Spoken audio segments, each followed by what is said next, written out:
Dusk 2, check in. Two's up. Raj, let me know once you're ready to taxi. Raj.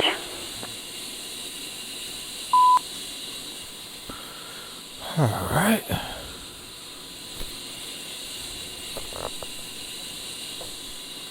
Let's get this thing started.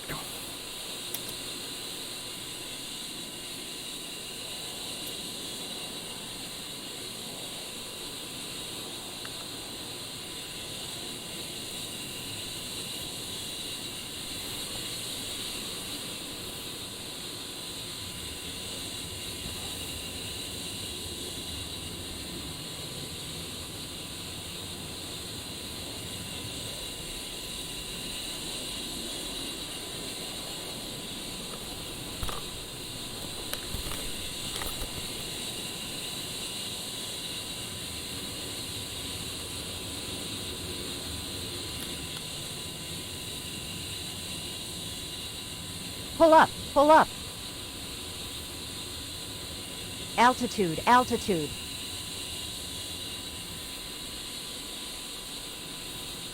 Cool. No failures found. Let's go ahead and fire up the throttle into the idle stop position.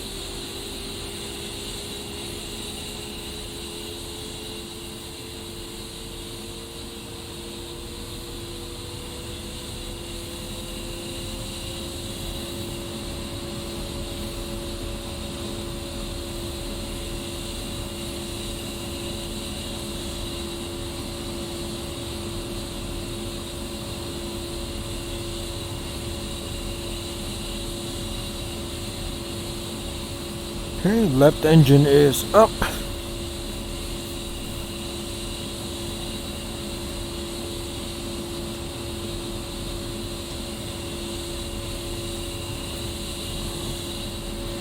Not carrying a jammer pod, so no need for the jammer.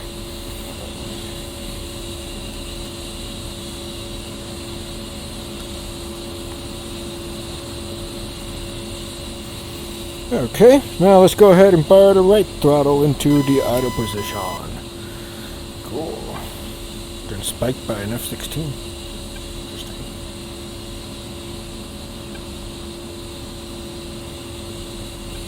Very interesting.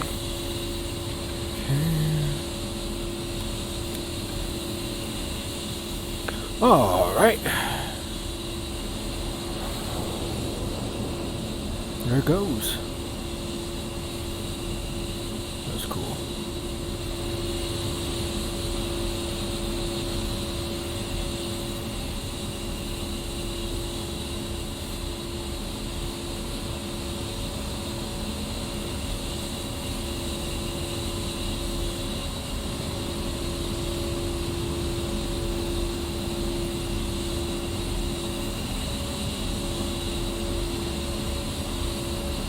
Alright. Temp is in the green. Two's got a good jet, and I'm ready to taxi. That was fast. Move fast. Alright.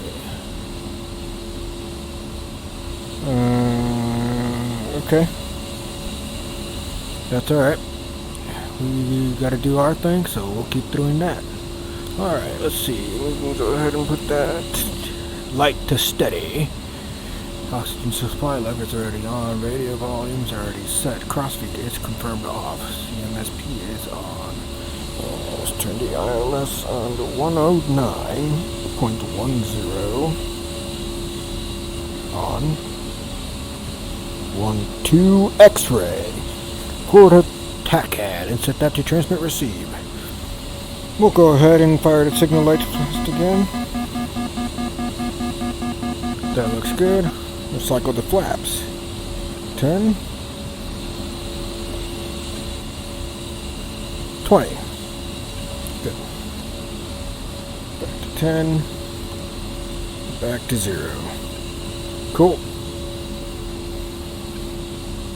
Speed brakes check. I guess we could do that today too. That looks good. Flight controls.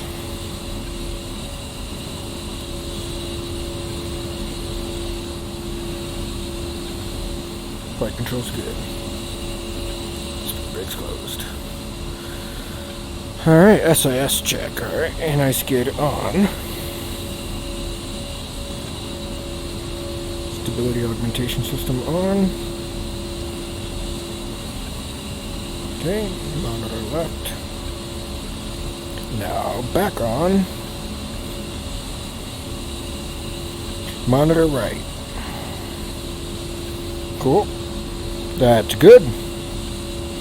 Back on, and this time takeoff term is set. AC bit has already been checked, so now we can go ahead and turn on the rest of the systems here. Alright, that's all turned on and good. MFCD's turned on. CDU is on, so let's clean up. Turn on the nav. EGI and the steer point set. Good. Okay, CMSP is already in standby. Let's check. Flight instruments checked. IFC bit we already checked. SAS has been engaged. Stick master mode. Set to nav.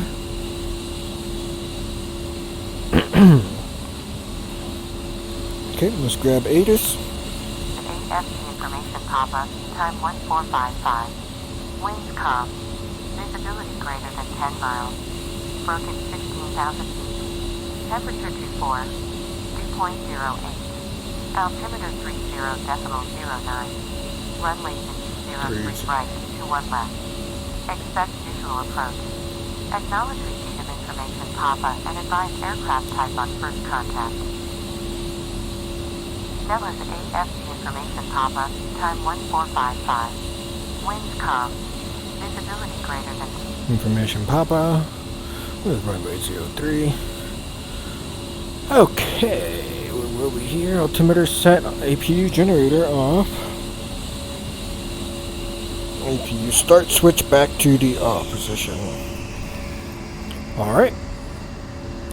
We can go ahead and unpin that, go back here, and pin the next page. Ladder is stored. Core RPM check, brakes on first, and bam bam. RPM check was good.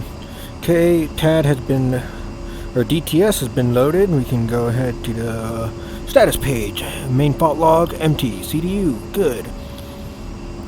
We'll go function 0 there. I want ground speed.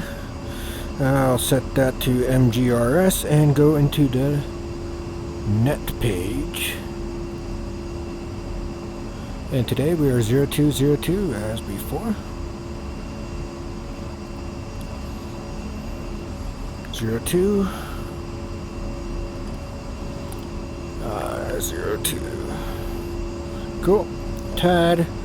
And let's go ahead and pull up the flight plan. Cool. We got our flight plan set. We are looking at fighter as our first waypoint, steer point. Okay. EAC switch engaged. Cool. Seat not armed, which is fine. Helmet is now on.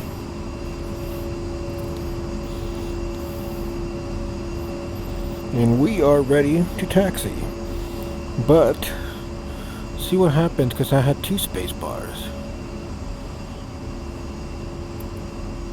Nellen 1 good, and need clearance on request, ready to copy. Huh. Alright, before we pull trucks, I north let's recap the game plan. Via fighter departure as filed. Expect range entry good. through 63 Bravo.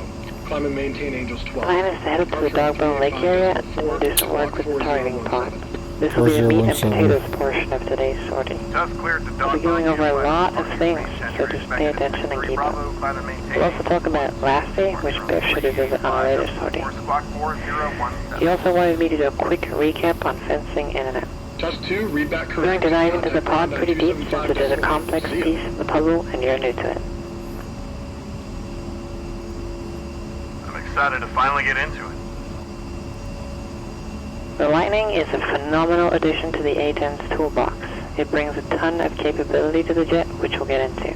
But for now, we need to take a look at the Lasty system, and more specifically, the wind edit function.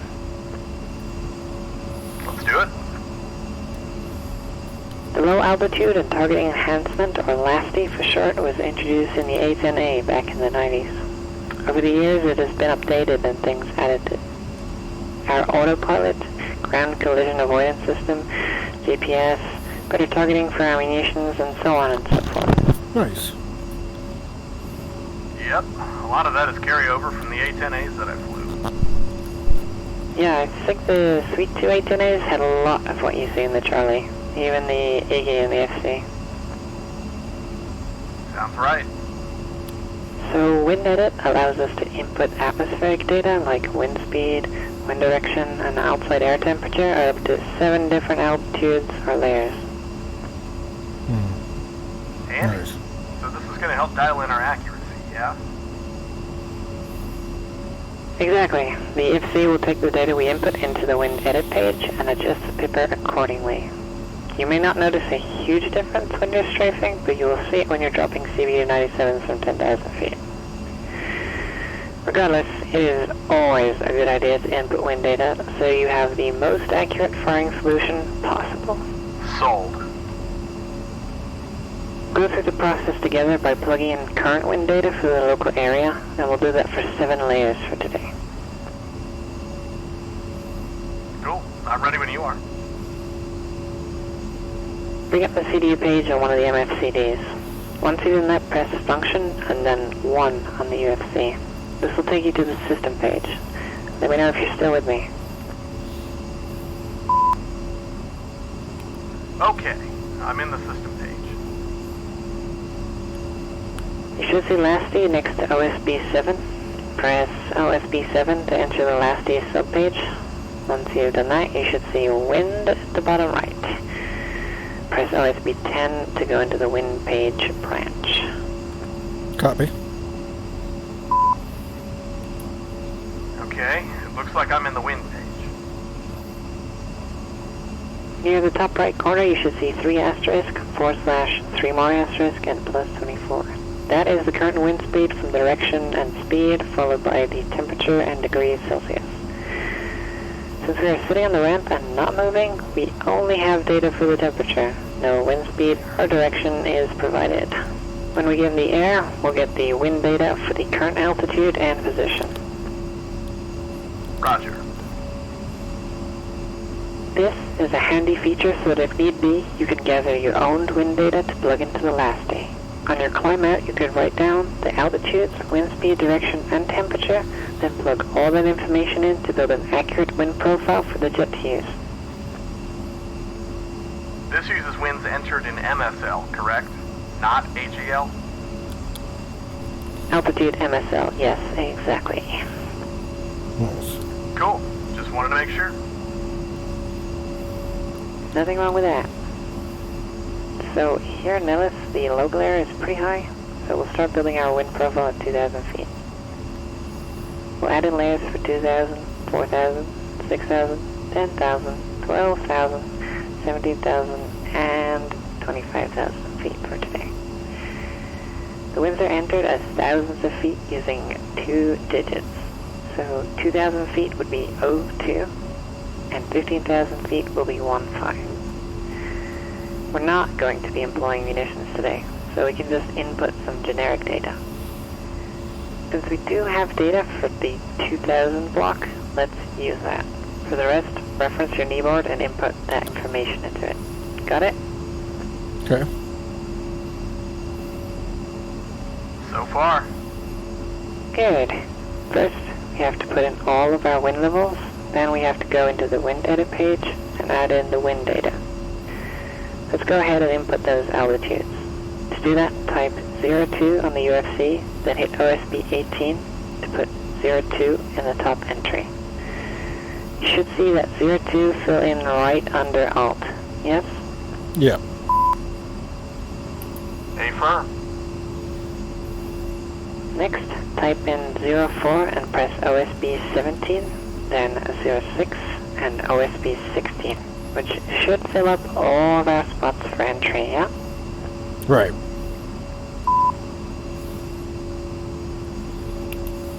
Yeah, looks that way. No problem. Press function and the data rocker up on the UFC to go to page 2 of the wind page branch. Nothing has happened. Yeah, my fault. Function and data rocker down, not up. There we go. Cool. Go ahead and type in the other 4 altitudes, the same as you did for the others, and let me know when you're done. 1 Raj, 0, stand by. 1 2, 1 7, and 2 5. Okay. Alright, I've got layers for 10, 12, 17, and 25,000 feet. Good. The next thing we're going to do is add in the wind speed and direction. Sounds good. The first thing we're going to do is go from the wind page into the wind edit page. So next to OSB 8, it says wind edit. Press that OSB to enter the page. Copy. Okay, it now says wind edit at the top of the page. That is what we're wanting to see. So now let's plug in those wind directions, wind speeds, and temps. First up is our 2,000 feet layer. It is 350 for 07. Without any spaces, type in 35007 on the UFC and press OSB 18 to input that data for the layer. Copy.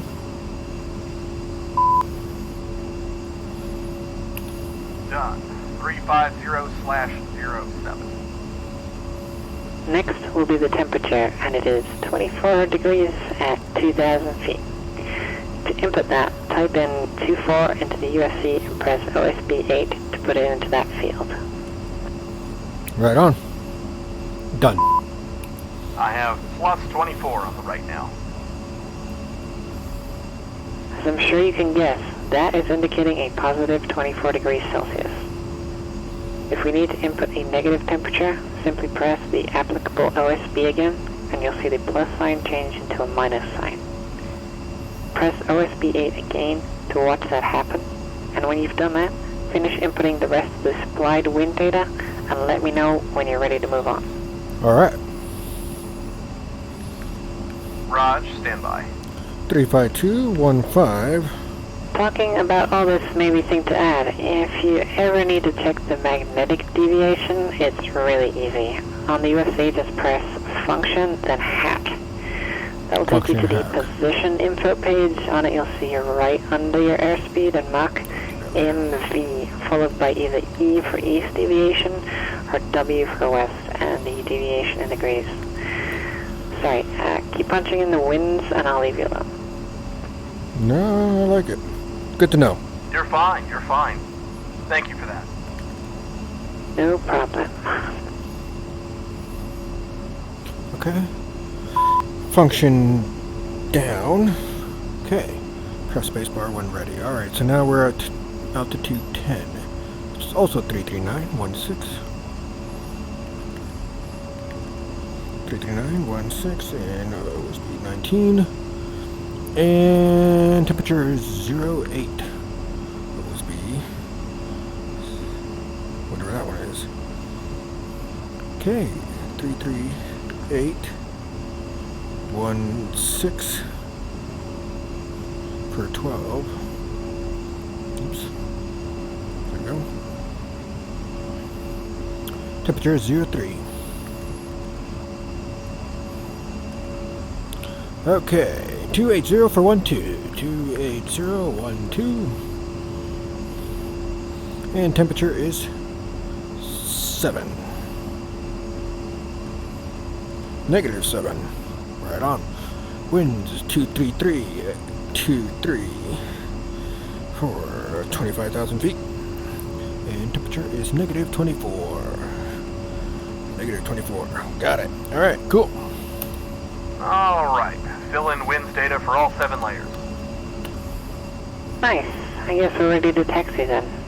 Call ground and I'll follow you out. Wait, did you hit up clearance delivery already? I did. Simultaneously, while we're talking, somehow. Okay, just making sure. I don't know how, but... Nellis ground. Let's make sure it is preset 3. Copy that.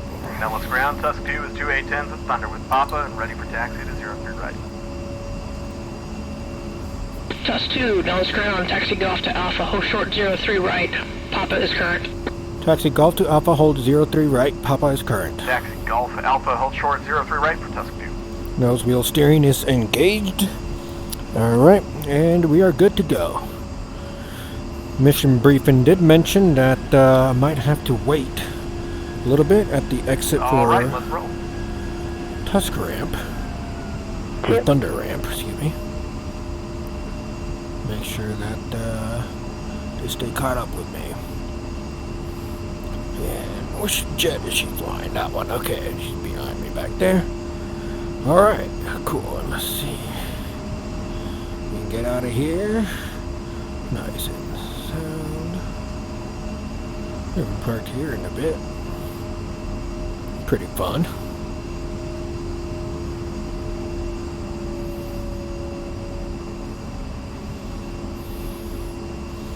Alright, I'm just gonna hold here. It'll be about a minute according to the mission briefing before she starts moving.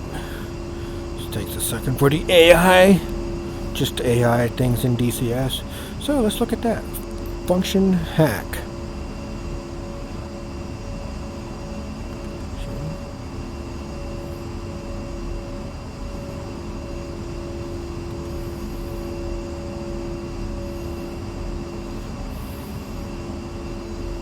Magnetic deviation east 12.2 degrees. Cool. That's interesting. I know. Alright, back to that page. Alright. What I really want to know is how I do this properly. 5800 and turn to intercept the outbound radial of 269. So 269 from that. So I'll turn and I'll probably want to intercept that. Interesting. I don't have a lot of practice with that, so it'll be pretty fun to do. And I want to pass fighter at 14,000 feet. So fly runway heading until reaching 5,800 feet. Then climbing left turn to intercept LSV TACAN 269 outbound. Once I intercept, continue on towards fighter. Alright, in theory, I think I know how to do that. Okay, pre-takeoff, get that ready. We'll wait for them to start rolling before we get moving.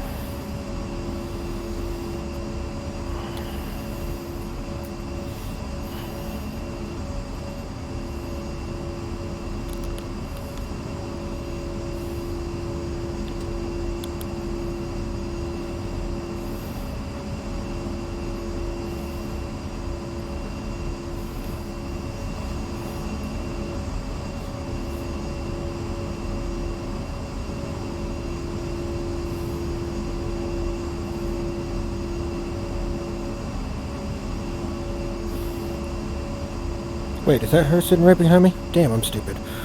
Alright. I didn't even realize. I don't know why I thought you were one of the Park Day 10s. Anyways, we're going to pretend I'm not that dumb. We're just warming up the jet a little longer, right? Right. Cool. moving forward now.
She's right on my ass.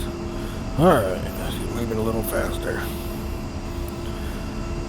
Try for 20 knots, even though I think max is 15.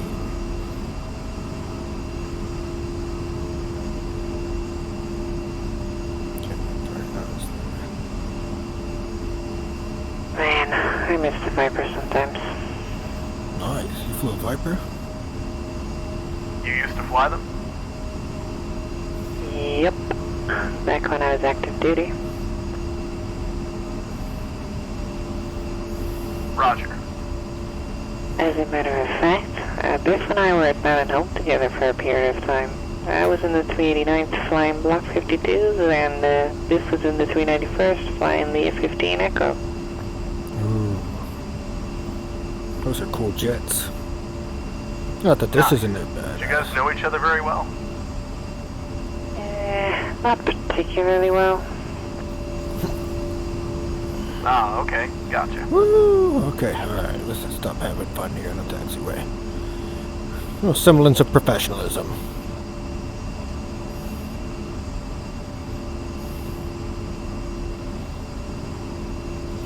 Alright. While we do that, our tower's on 4, departure's on 6. Cool.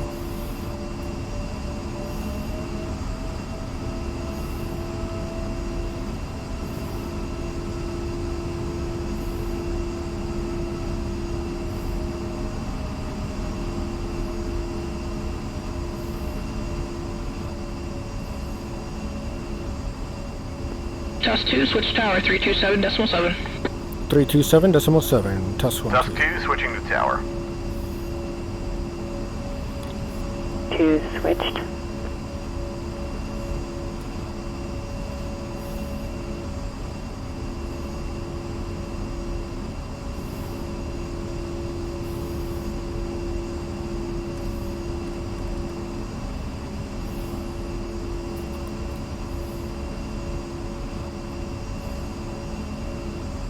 Coming up to the hold line.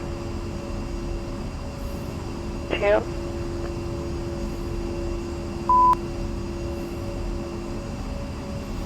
Okay. Last check. Alright. Recorder's on. Seat is armed. Pitot heat is up. Anti-collision lights are up. Flaps are set to take off. And landing light is on. Alright. Dallas Tower, Tusk 2, holding 03 right at Alpha. Tusk 2, winds are calm. Clear for takeoff, 03 right. Clear for takeoff, 03 right. Tusk 2. Tusk 2, clear for takeoff, 03 right.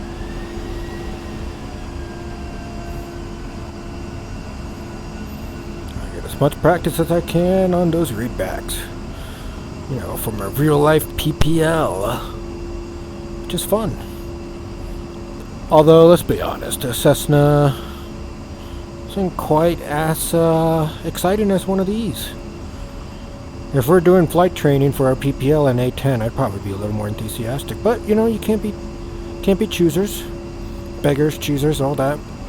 Alright, looks like you're encroaching me on the runway. Don't like that, but it's okay. I'll forgive you. Alright, 90 RPM, final flight control check. Cool. Probably should have done that before going full throttle. Cool. 100 temperature. Woo-wee! Let's go. I don't know why I said temperature. I meant 100 RPM. Alrighty. Here we are. 2 is rolling. You're rolling? Damn.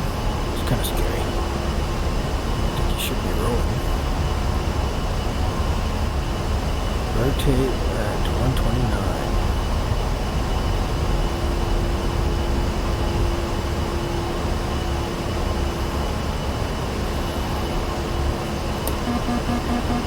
Gear up. 2 is wheels up.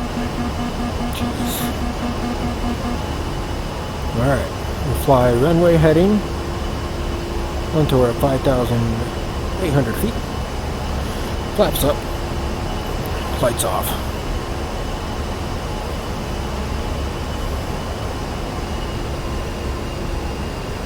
We'll try to keep 180 knots in the climb.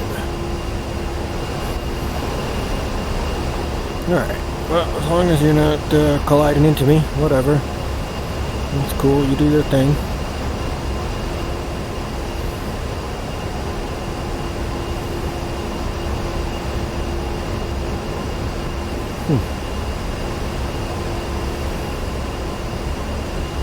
Okay, maintaining.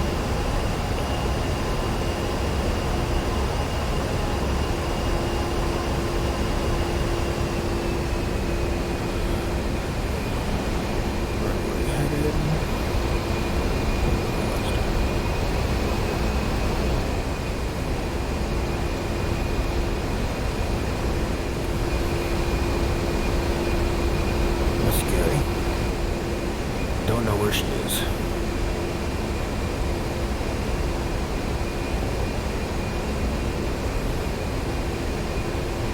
Forgot to set the accelerometer.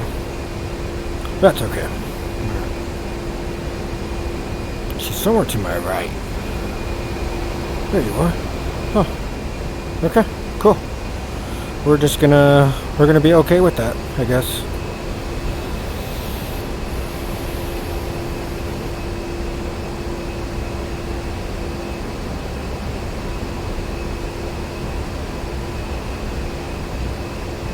I said winds calm, but look at that. Winds do feel like they're pretty high. 2,000 feet and they're at 15 knots. Blowing from the north, basically. Almost northwest, but not quite. Alright, as we pass 5,800, we're going to get into a climbing left turn.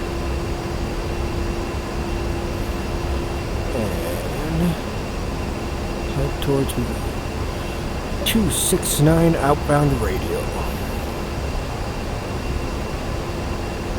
5,800, climb left turn. Continue to climb, and we're 900 to the left. Let's try to go 30 degrees bank. Nothing too crazy.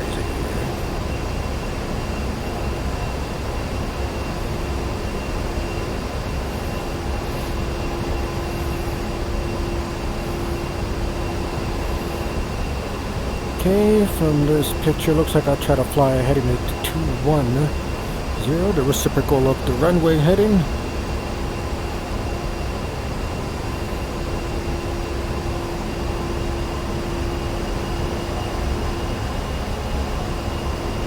Until I intercept that radio. So, that white line that's offset, I'm going to try to get it to center up. Once I start moving and seeing it center, then I'm going to turn towards fighter. Alright, keep it 180. Pull back on the throttle a little bit. Nice nose up trim. Nose up trim.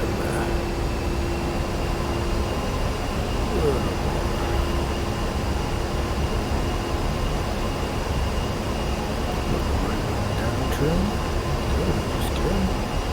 Cool. What do you think? Yeah? Thanks, boss.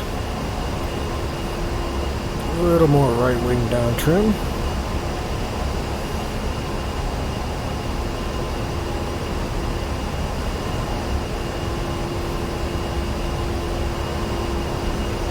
Alright, so if I'm on the correct thought process here, that should start moving that center line right here, this one, should start moving down.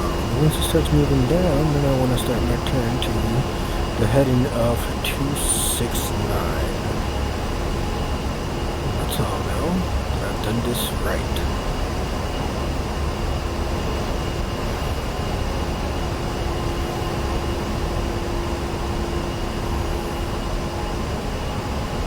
Intercept the outbound radio.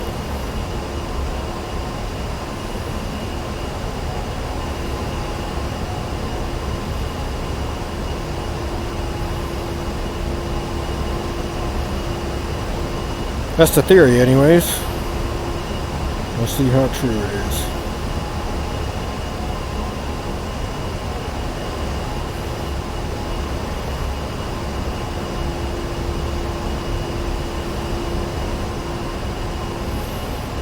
Not really too versed on how to fly departures, but I think I have a pretty good idea, and I think that's what we want to do.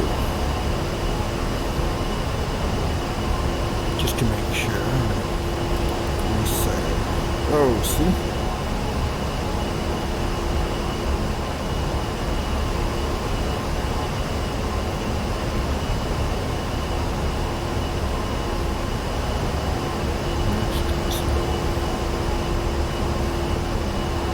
Tusk 2, contact departure 385.4. So long. Okay, contact departure on Tusk 2 is switching to 385. departure. See ya.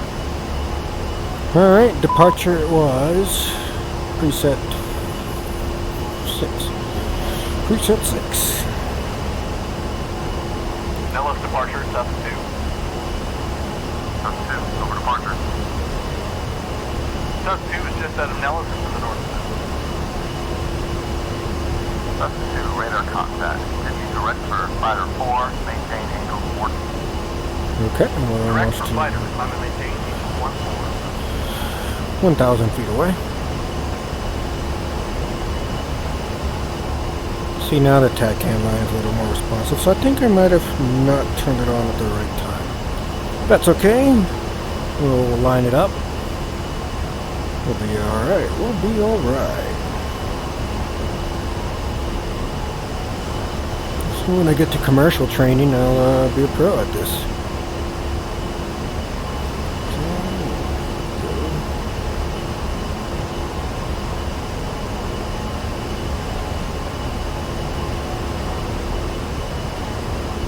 And we're at the outbound radio. A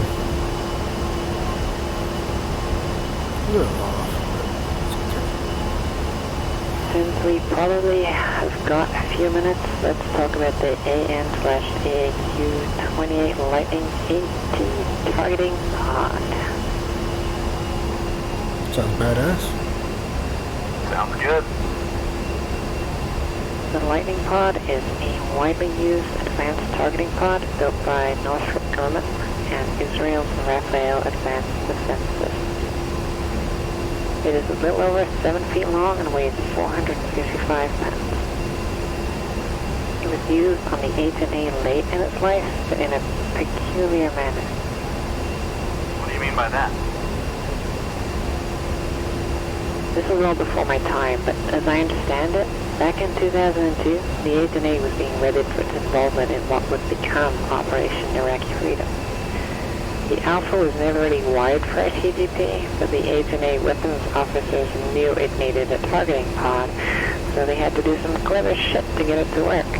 They made the jet think that it was talking to a Maverick, and they made the pod thinking that it was talking to a Block 30 F-16.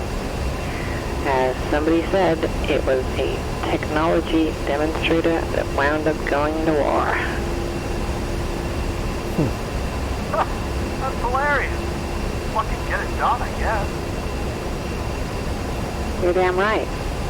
Back on track now.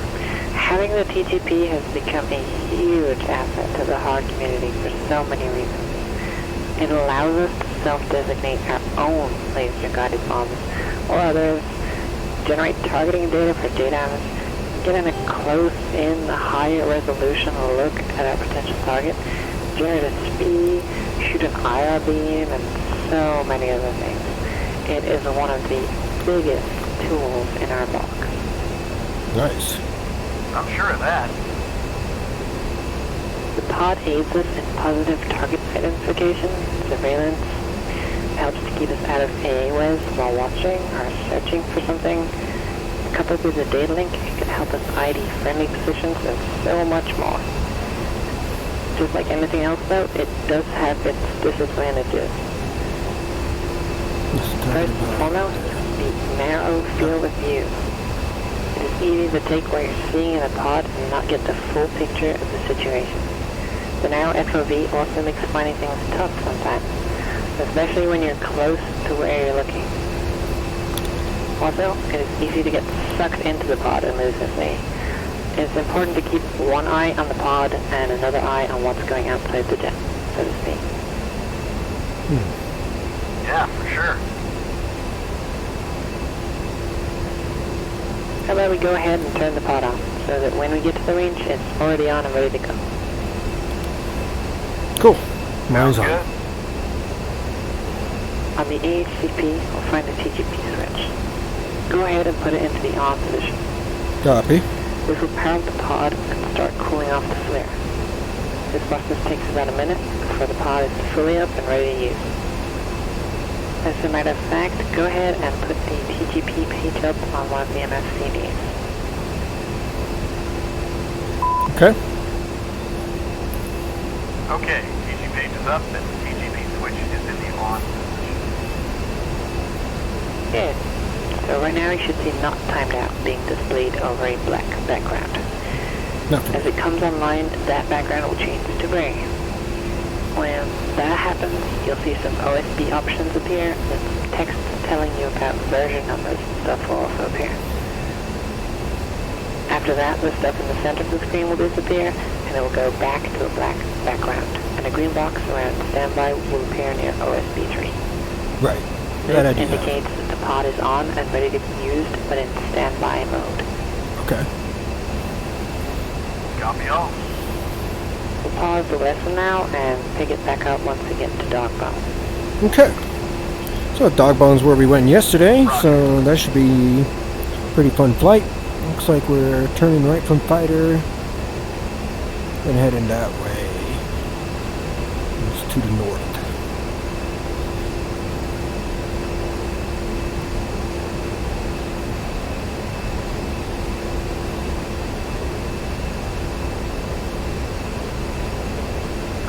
Contact blackjack at 377.8. Copy. 377.8. Test 2. Blackjack at 377.8. And two's there. Okay. Blackjack, top 2. Task. Go for blackjack. Blackjack, Stuff 2 is approaching fighter at Angels 1-4, looking for entry for dog zone. Test 2, blackjack. Entry approved via 63 Bravo, then direct for dog bone. The range is yours from now until 10:30 local. Stuff 2 is cleared entry at 63 Bravo, then direct to dog zone until 10:30.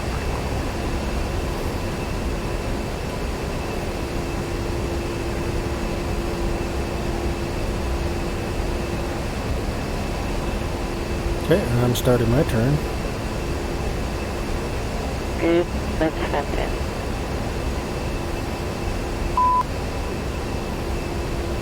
Okay, and then we get lined up with the new waypoint.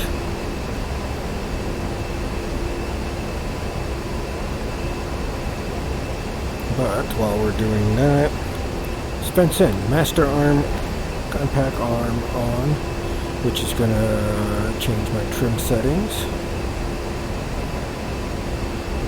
Okay. Let's fly a little bit to the right of this. So we're good. Alright, and CMSP to manual. Emitters. Oh, so laser arm on.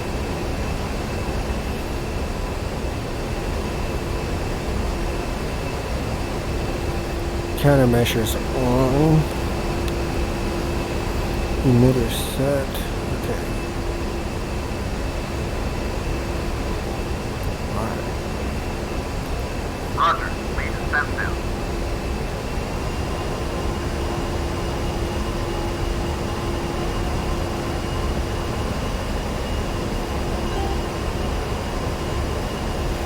Alright.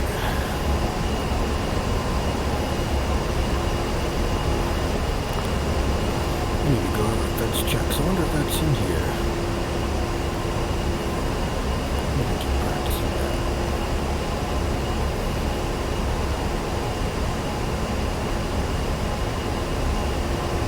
This part is checklist.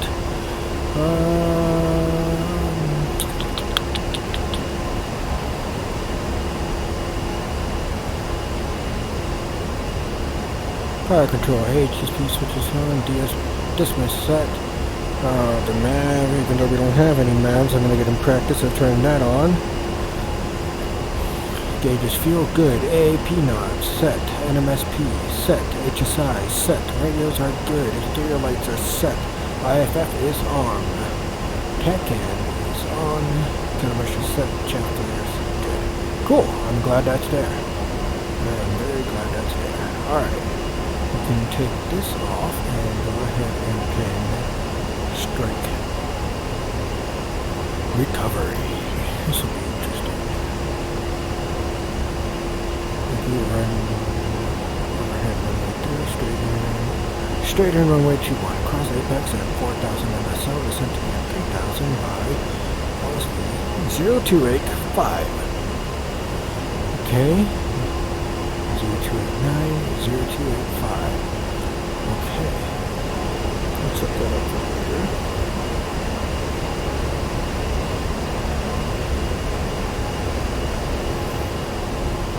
Essentially saying that we want to be 0 to 8 degrees from LSV TACAN and 5 miles from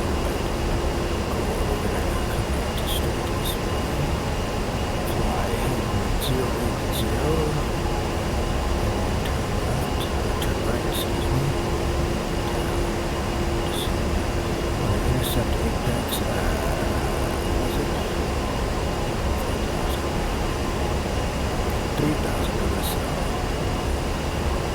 Those numbers are different, but it's okay.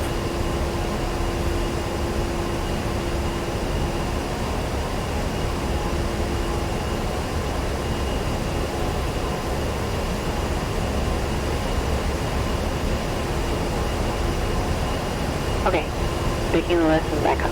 The first thing about using the pod is that in order to use it effectively, we need to do what we can so that it doesn't get masked by the jet. Probably the most obvious way to do this is by keeping the area we're looking at in front of us or off to the sides that the pod is on. We usually fly it on station 10 over the right wing, so we'll do clockwise or right-hand orbits today. Okay. Raj. With that in mind, go ahead.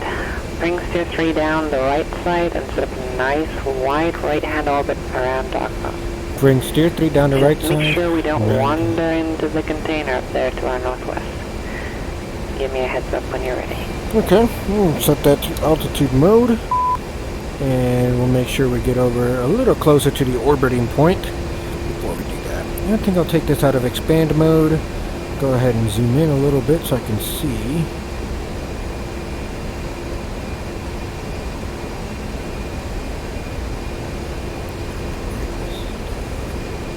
Contrast up.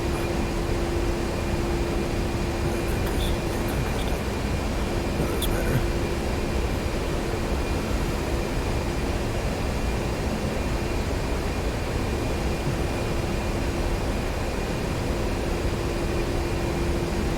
That's good. Alright, and somehow dropped 500 feet. Fuck. Whoopsie. Alright, let's correct that.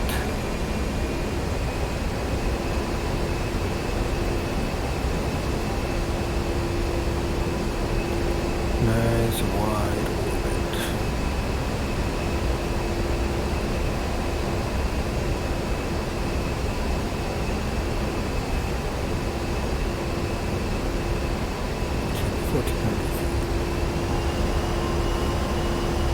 There's my trim.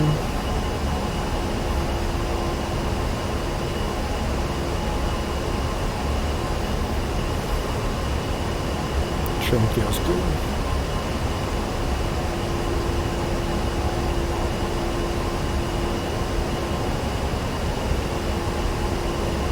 A little nose high. Go back on the power.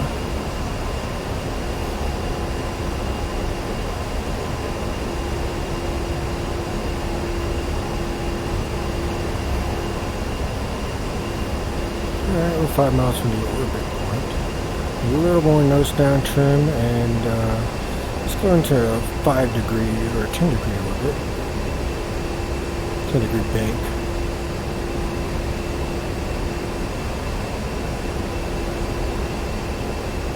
Let's get a little closer first.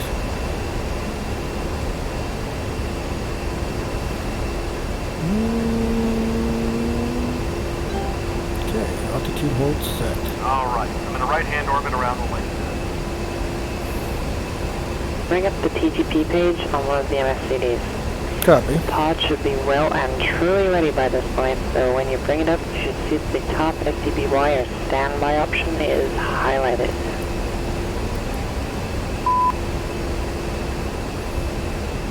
Hold on, let's go to the flight pan page, and let's go ahead and set that to manual.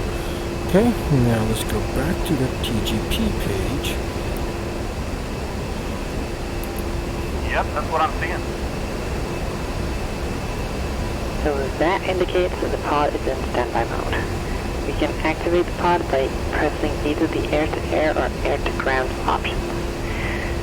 Doing so will unstow the sensor and foresight the pod. Keeping it in standby mode rolls the ball back into the stowed position and protects the lenses from bugs, birds, and being sandblasted. Press OSB2, A to G, to put the pod into the air-to-ground mode. Copy. Alright, the pod is now in air-to-ground mode, and I've got this. We're going to spend quite a lot of time today on the pod, so we're not going to cover its air-to-air application. This will have to pick that up on a later shorty. For today, just note that the air-to-air mode exists. Copy. Roger. Looking at the air-to-ground page, you can see that we've got a lot going on here. Let's have a look at all of that information in more detail. Left. Across the top OSBs, not much has changed from the default standby page. The only difference here is the ADT option is now highlighted, indicating that we're now in air-to-ground mode. What about where it says wide on the left? Not quite there yet, but don't worry, we'll get there. Yeah, Sorry. dude. No problem. On the right, you see a new option for LSS next to OSB 6. On the AHCP, flip the laser arm switch into the armed position, and you'll Okay. see LSR pop up the OSB 7. Yeah. Give me a heads up when you've done that. Laser is armed, and I see LSR next to OSB 7. LSR indicated that when the nose wheel steering button on the stick is depressed or the auto fire function reaches its set time to impact, only the laser will fire. Pressing OSB 7 again will set it to IR, which will only fire the IR pointer. Pressing it one more time will fire both the laser and the IR pointer. This mode is indicated by this or both being displayed next to OSB 7. Copy all. Down in OSB 11, you have DCLT or declutter. Pressing it will remove the OSB labels at the top and along both the left and right hand side. Right now, I don't have anything on the left. I'm in CCD mode in the pod. Play the TGP page for me by pressing there's a QUI hat towards the MFC page with the pod on it. Simply by pressing the OSB versus TGP. If you've done it correctly, you'll see TGP highlighted green and a green box outlining the TGP page.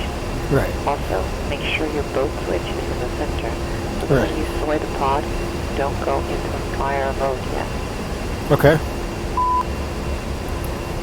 TGP is set as soy. I like to display your TGP to Steer 4. This way we can both be looking at the same thing and ensure the pod is looking at something, not just foresighted ahead of us.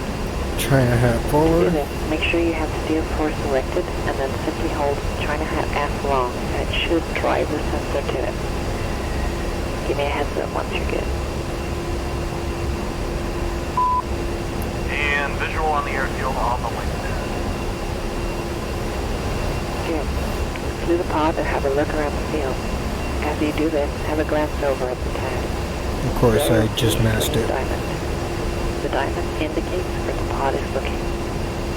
Once you're ready to move on, hold China hat F long to drive the pod back onto Steer 4 and let me know.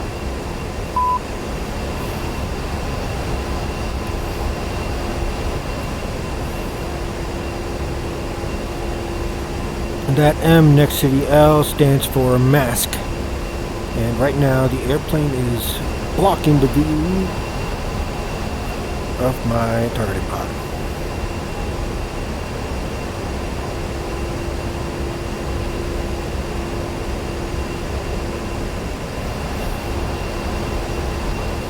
Alright, maybe I'll go back into a shadow. Alright, let's have some fun with this. Let's move it around. DMS up to zoom in. Trying to hat forward to change to narrow field of view. That's an F-86 right there. Two F-86. Looks like a civilian plane. An S3. Another S3. Okay, cool. Half long. Back to the steer point. Copy.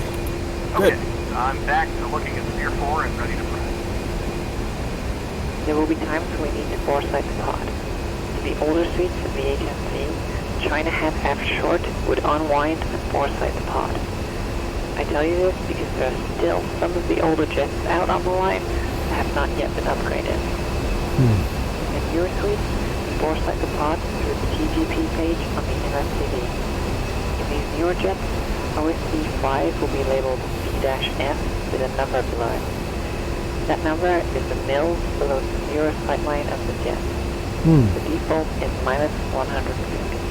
Okay. You can adjust this value by typing in the desired depression into the UFC and then hitting OSB 5 to input that number.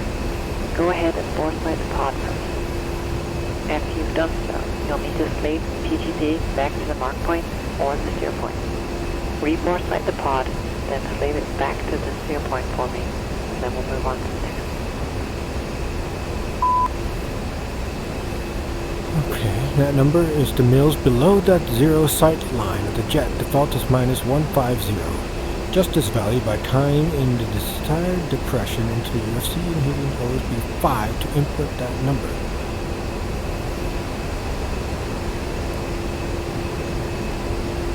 Okay, foresighted.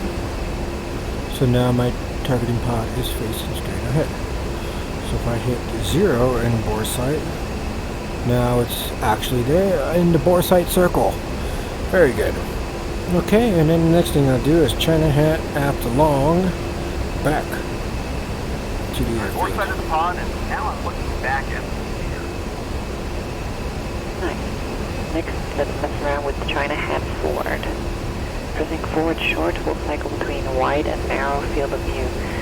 And since we're playing with the zoom levels, pressing DMS up and down on the stick will zoom in and out of both field of view modes.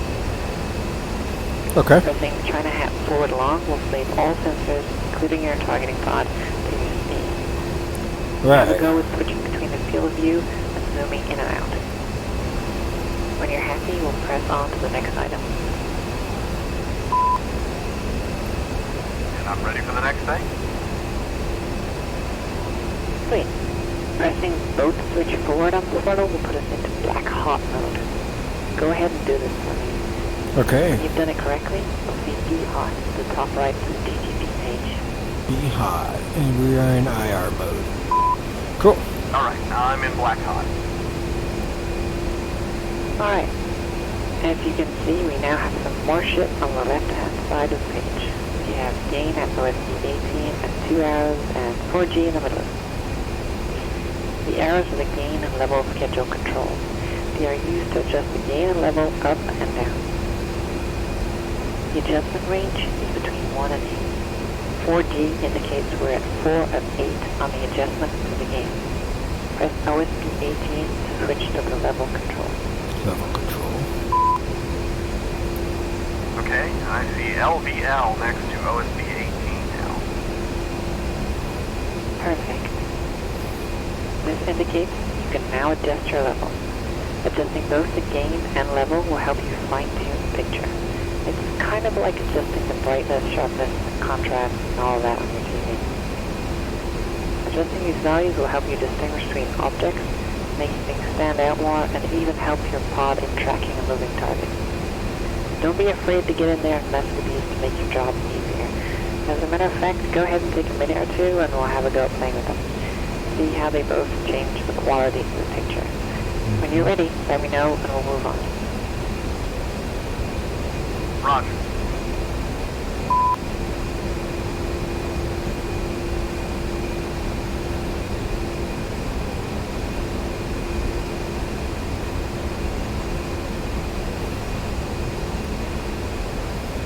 Okay, I've had enough fun. Let's move on to the next thing. Actually, backing up a bit, we have our two IR modes, black hot and white hot. When in black hot, anything that is warm will show up darker than cooler things, and the opposite is true for white hot, which I'm sure you could guess.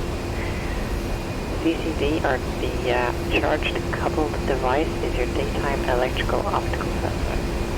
You may hear people refer to it along with the non-IR Maverick missiles as DEV, but CCD is what it actually is. Roger. So with either IR or CCD mode, in narrow or wide field of view, you're always going to struggle with looking at that proverbial soda straw. Both CCD and IR see in a 1 degree by 1 degree area when in narrow field of view.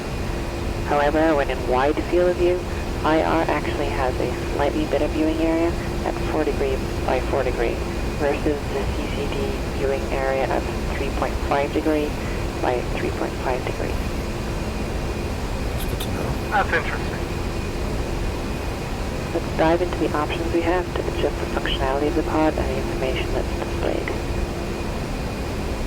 Sure. Get at her. Let's get at her. Okay. What? We'll first look at the air-to-ground control page. Press OSB1 to enter this page. Let me know when you're looking at it. Control page. Copy. Alright, so the targeting pod's AG control page. Starting with OSB6, we've got our focus set. This will automatically adjust the focal length on the CCD sensor. Next we have the coordinate display section. We can choose whether the pod gives us coordinates in lat long, MGRS, or we can even turn it off. Under that, we have latch on or off function. Latch off will only fire the laser, IR pointer, or both. Only as long as we have the nose wheel steering button held down. Latch on fires it until it's shut off. So with latch on, we press and release nose wheel steering. This will fire the laser. The pod will continuously fire until we press nose wheel steering again to shut it back off. Okay. With me so far? Yes. Yes, ma'am. OSB9 is where we'll find our yardstick option.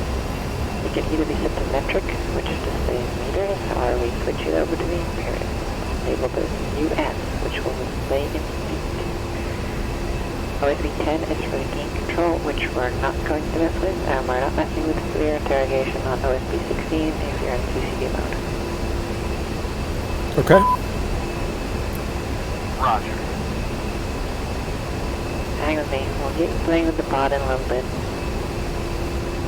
It's fine. I know we need to cover all of this and that, and it is all important. It is. Okay, OBS or OSB-17 has her laser spot search code. The value that we put in here will be the pulse repetition frequency that the lightning pod will look for when we activate the LSS function. Okay. It will be important to input the correct code, otherwise if you've got the default code of 1688 in there, but the laser source you're looking for is shooting for a PRF of 1121, your pod will never find it. Right up above it we've got L at OS18. This is the PRF that our pod will shoot. Here, it will be important to make sure the PRF your pod is shooting matches what the MAU 169s on the front of your G12s are looking for, or your wingman's bombs if you're buddy lazy. We adjust both through the UFC, and we'll do that here in a few minutes. Copy.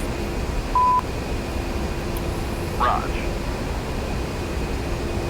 The last thing we'll see here in the control page is the TGP attitude advisory function at OS20. This function allows us to input altitude in feet, from 0 feet all the way up to 65,000 feet, which may be a little optimistic for the Hawk community, since we still haven't gotten the funding for our pressure suit. Can you imagine stepping to the jets with red bands with the Lazy Boy recliners in the back, in a full astronaut suit like the U-2 and SR-71 pilots? That'd be awesome. Anyway, back to the TAF function. Put in an altitude we don't want to go below, let's say 80,500 feet. If we dip down to 80,500 feet and throw in more than 75 degrees back with a pitch of less than 0 degrees, we'll get a big red box across both of our MSCDs that says, check attitude. We'll look at the same thing if we exceed minus 20 degrees of pitch angle below that altitude, regardless of our bank angle. Okay, how do we do this? Type in 18500 on the UFC, and then press OSB20 to input that. You should see 18500 on the tab if you did it correctly. Yes. Good to go? Wonderful. Actually, let's go ahead and get the pod configured for what we're going to be doing today. We've got the attitude advisory set up. Let's set up the PRF. I'm going to have you go with 1222 and I'll go with 1221. On the UFC, type in 1222 and then press OSB18 and put that for L. Okay. 12227. Now input my PRF of 1221 for the spot search. Done. Alright. Continuing our way around the control page, switch out unit to USA, latched on and set coords to MGRS on OSBs 9, 8, and 7 respectively. Switch units to US. Latch on MGRS. Done. Got it. Press OSB1 to return to the air-to-ground page. OSB1 to return to the ground page. Done. Alright, let's go over some of the symbology we see displayed on the targeting pod page. Starting from the top left, we have our field of view indication, which will say either wide or narrow, depending on what you're in, and just for that we have OZ.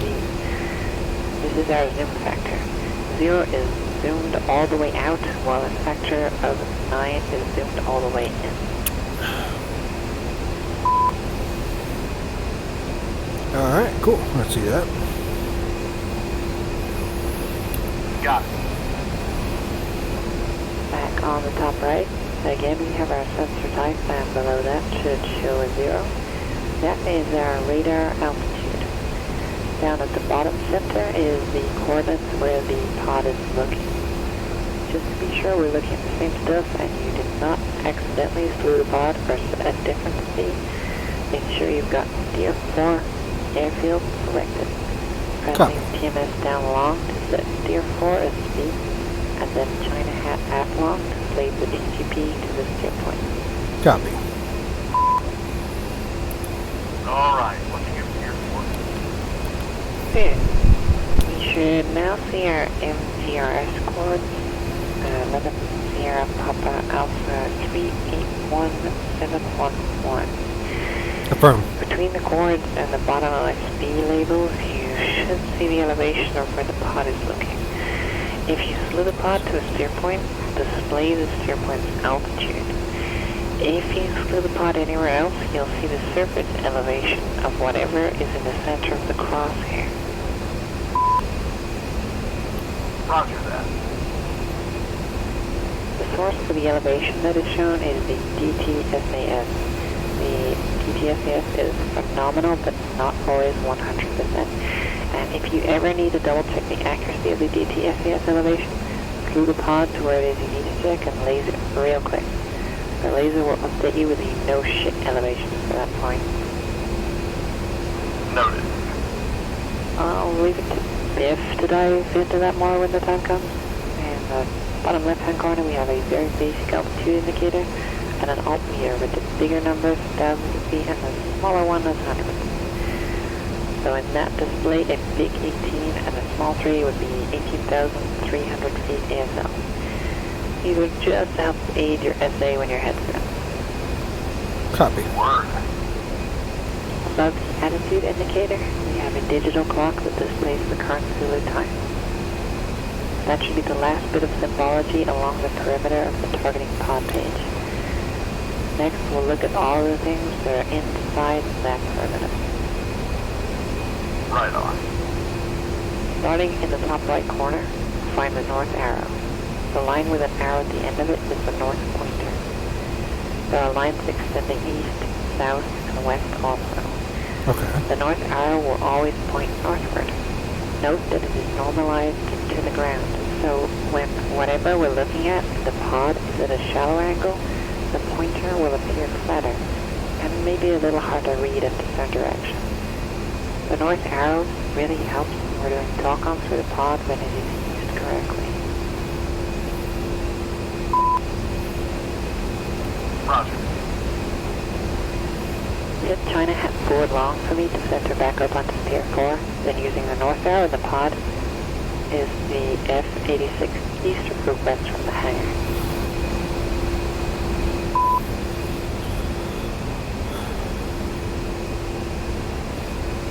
Get a picture as soon as my thingamabobber unmaxed. There we go. F-86.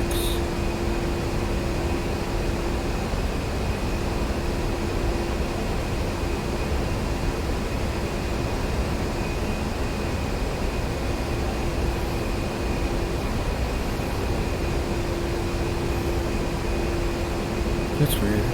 This north arrow is pointing to the right, but the north is pointing to my left there. So, which one is it?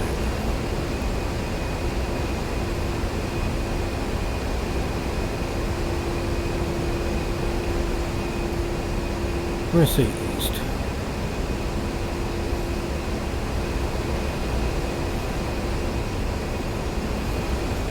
The airplane is to the east of the hangar. Actually, the F-86 is parked on the west side of the hangar. This is what I was talking about when I said that the north arrow can be really hard to read sometimes. I'm sure you get a handle on it in the future. Yeah, I mean, it's pointing the wrong direction. In the middle of the right-hand side, we have the yardstick numeric. This value is either in feet or meters, depending on what you have it set to in the options. The yardstick itself is the ground distance covered by one of the right horizontal lines in the crosshair. Understood. Let's try a little exercise with the yardstick real quick. At 04, there are a handful of airplanes on the ramp. Tell me the distance between the southernmost plane and F-86 and the northernmost plane, which is an S3. would that distance be closest to 1 mile, a quarter mile, 1 click, or 100 meters?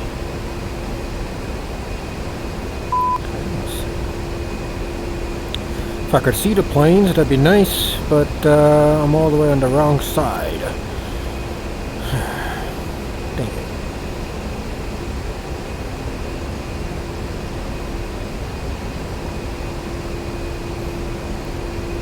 Okay, there's the first S3. And the other F-86 is all the way on that side.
There's the northernmost plane.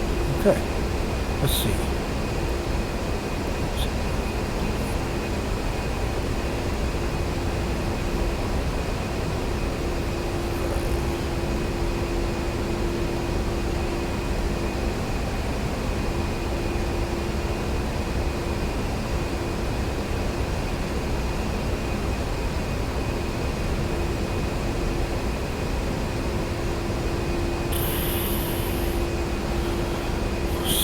Closer to 100 meters, because that's not going to be my guess. Alright, that'll be almost 300 feet.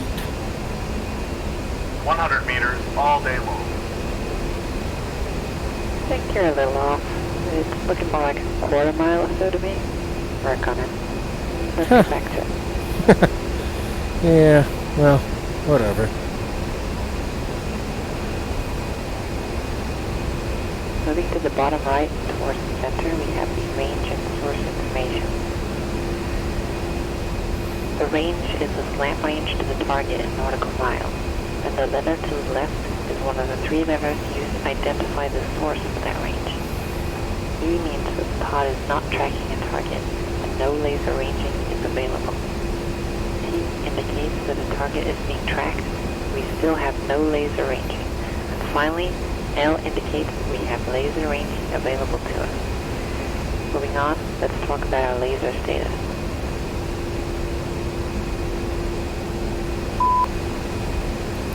Yes, let's.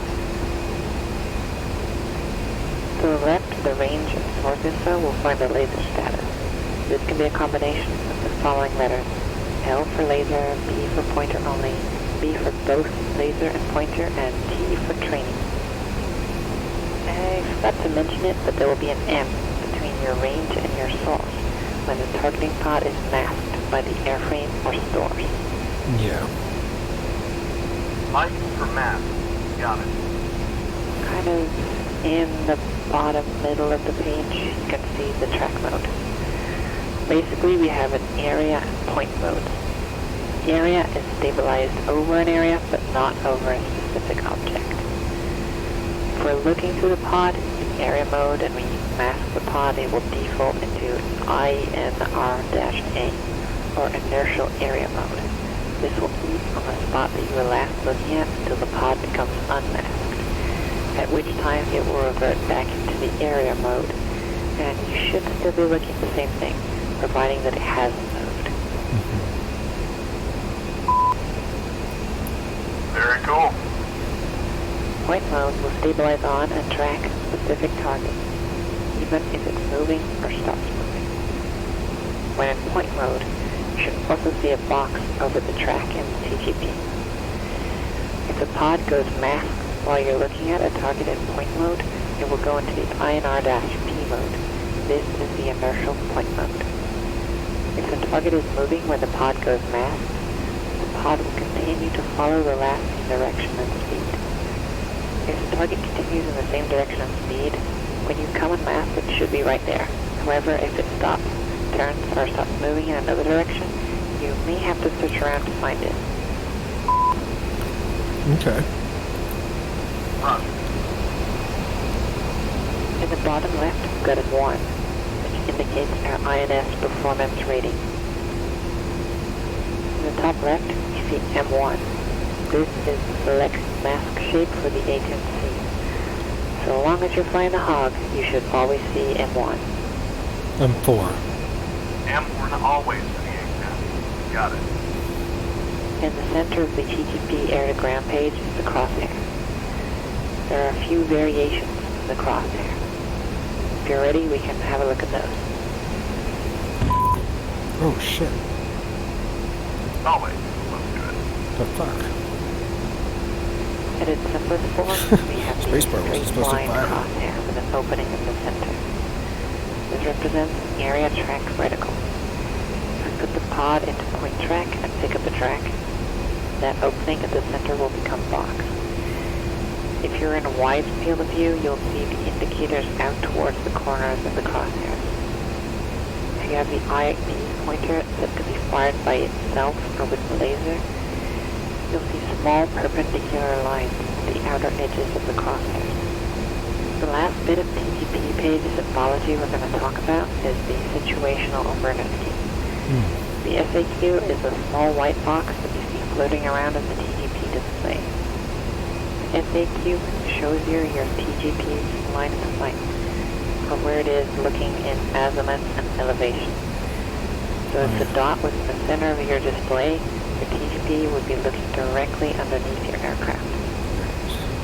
Tell me where If it the is. dot was halfway between the center and the edge of the display at the 3 o'clock position, the pod will be looking at a 45-degree downward angle off your right wing. Does that make sense? Yeah, I see that. Ah!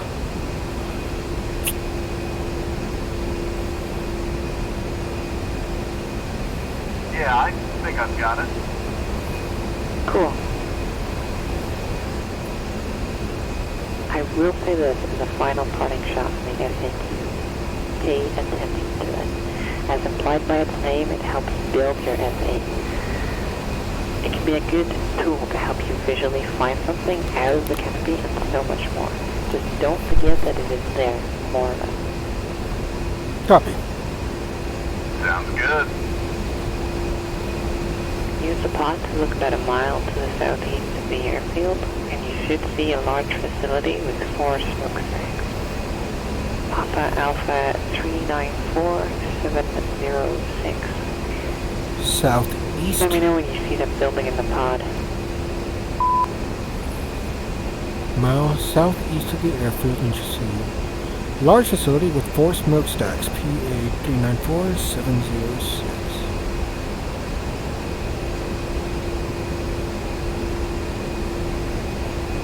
Yeah.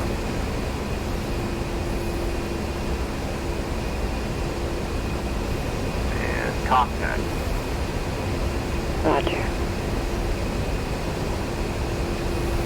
With the pod centered on the building with the smokestacks, and the TGP soy, make the TGP generate the speed by pressing TMS forward long.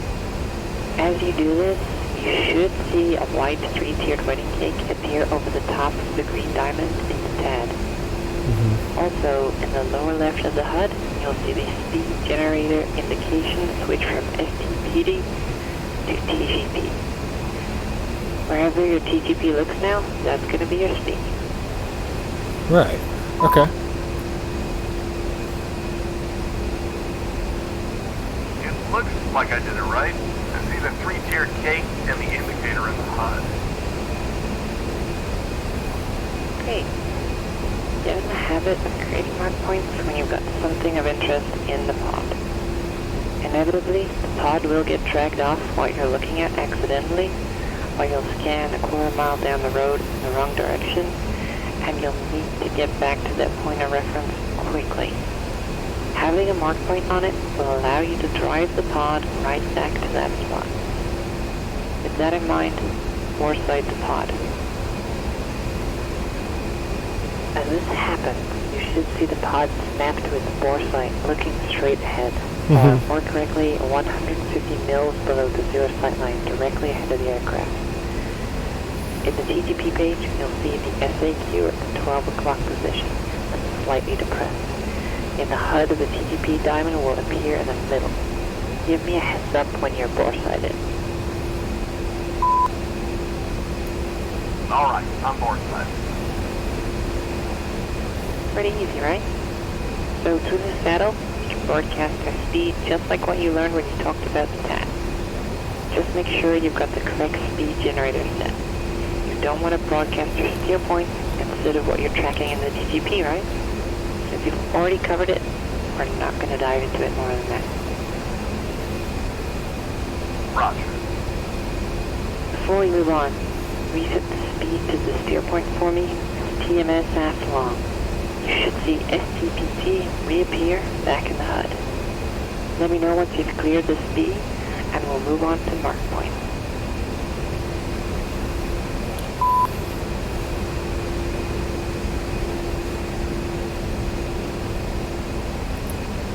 Speed is cleared off. Sweet. Generating a mark point in the pod is remarkably easy. Again, I highly recommend dropping mark points like breadcrumbs. Should you become lost in your search through the pod, it can help you find your way back. In order to drop a mark point on whatever the crosshairs are pointing at, all you need to do are two simple steps. First, make sure the TGP is soy and looking where you want the mark point. Next, hit TMS right short, and that is it.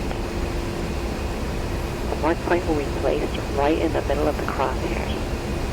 Mark points are generated sequentially, so if the last one you used was golf, for instance, the one you just generated would be hotel. The way I ensure that I've successfully generated a mark point is that I look on the TAD real quick. I should see a green box with the corresponding mark point letter with it over the TGP diamond. Let me know when you've created a fresh mark point. Do the pod anywhere you please and generate a mark point as we just discussed. Alright, I'm just gonna wait till we get line of sight with my targeting pod. I'm gonna drop a mark points on the smokestacks.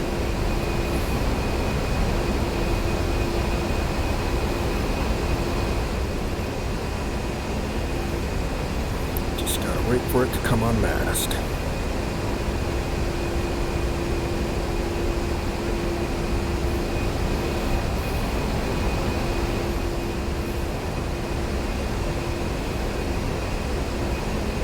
Any moment.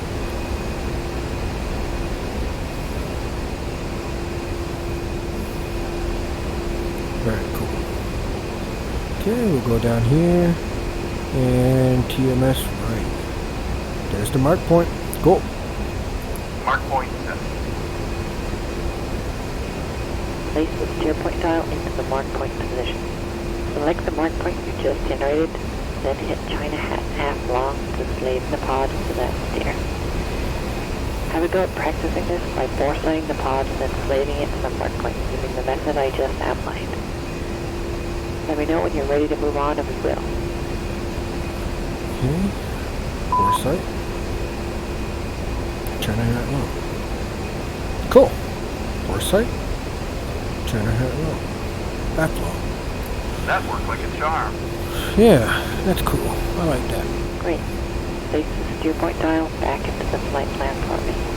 Okay. Done. You'll learn about it later on in the syllabus, but you can do some really neat shit with the clever use of mark points. Like dropping a stick of 4 JDAM or WCMDs in one pass onto different targets. Hot damn. That sounds pretty epic. It is, especially when it's in combat. We're going to look at generating a speed off the HUD and driving the TGP to it next. Okay. Raj, what about using the helmet?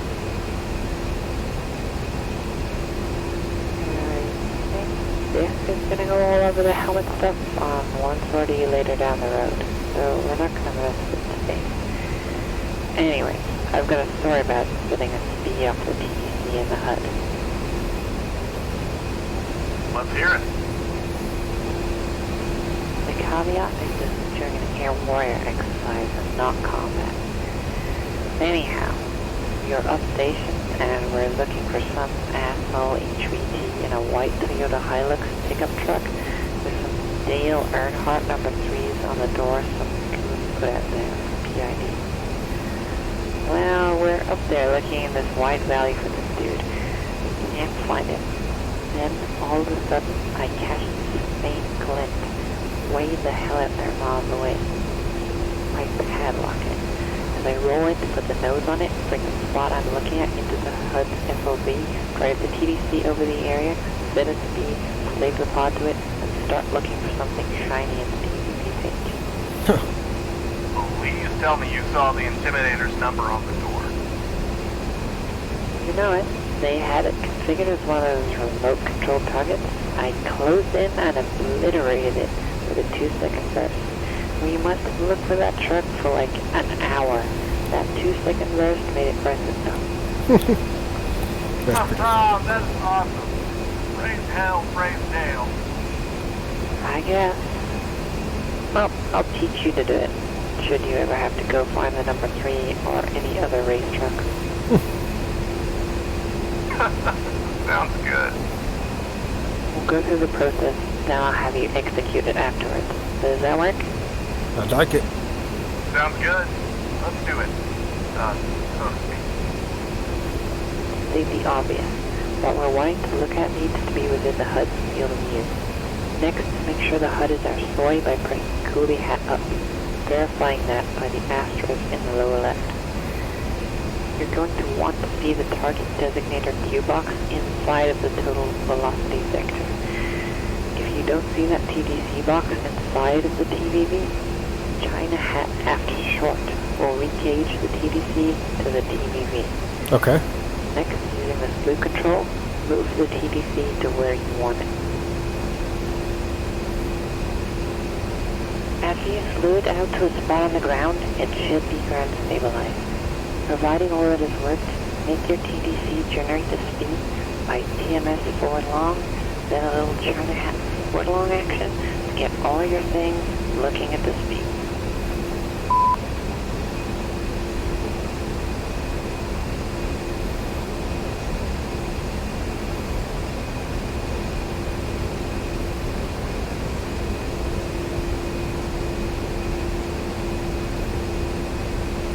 There we go.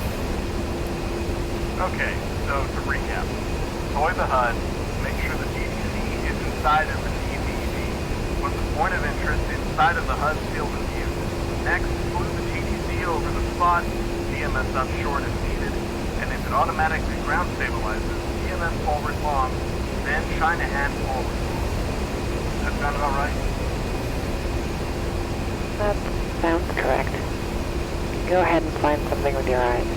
Point the jet at it, do the rest of the process like we talked about. Practice it a few times if you like. When you've had your fun, we'll move on. Sounds good. I'll let you know when I'm done.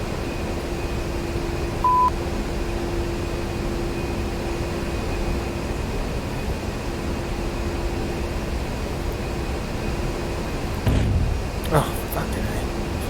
I always miss the part when it says use F10 instead. Alright. Alright. I think I get the idea. What's Yeah. next?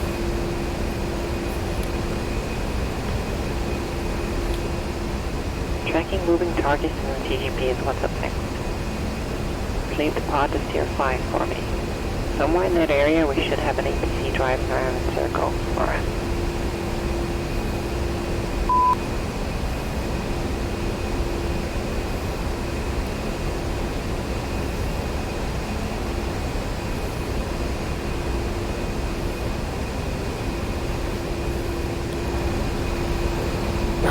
Just a second. Get out of range.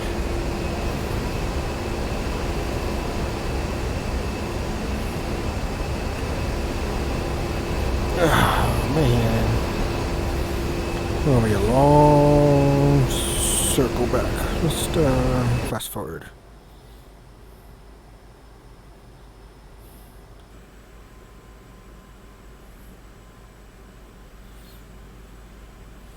At least the sim has a fast forward button.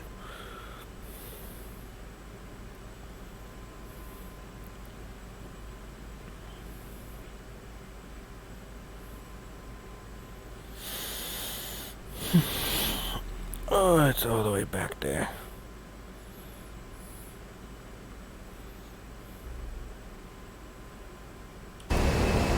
Okay.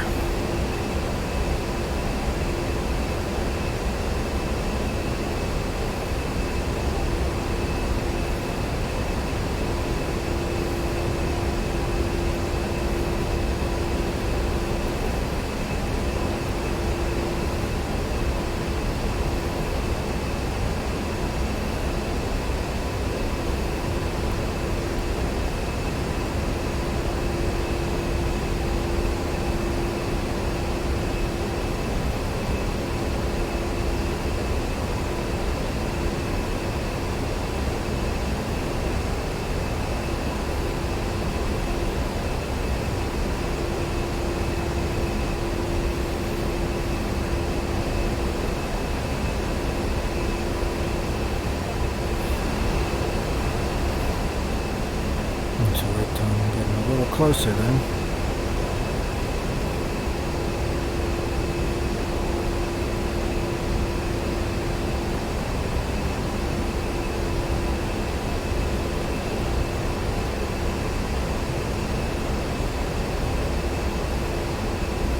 I did see it earlier. We just need to wait till we get closer.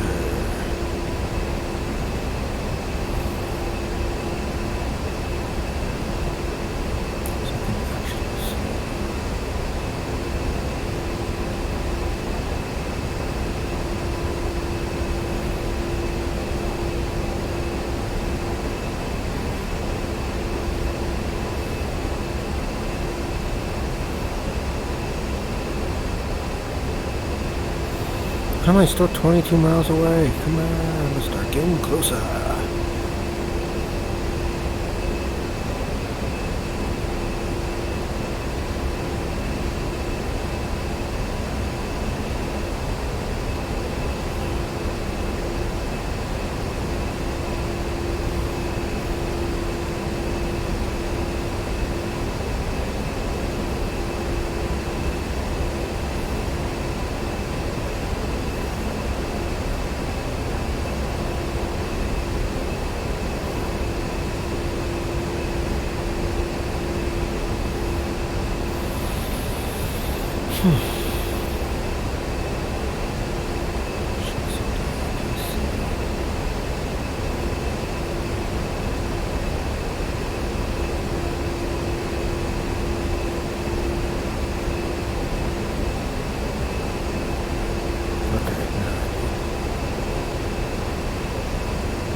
I've got Tier 5 in the pod. Looks like a shipping container is there. Yep, that's what we want to see.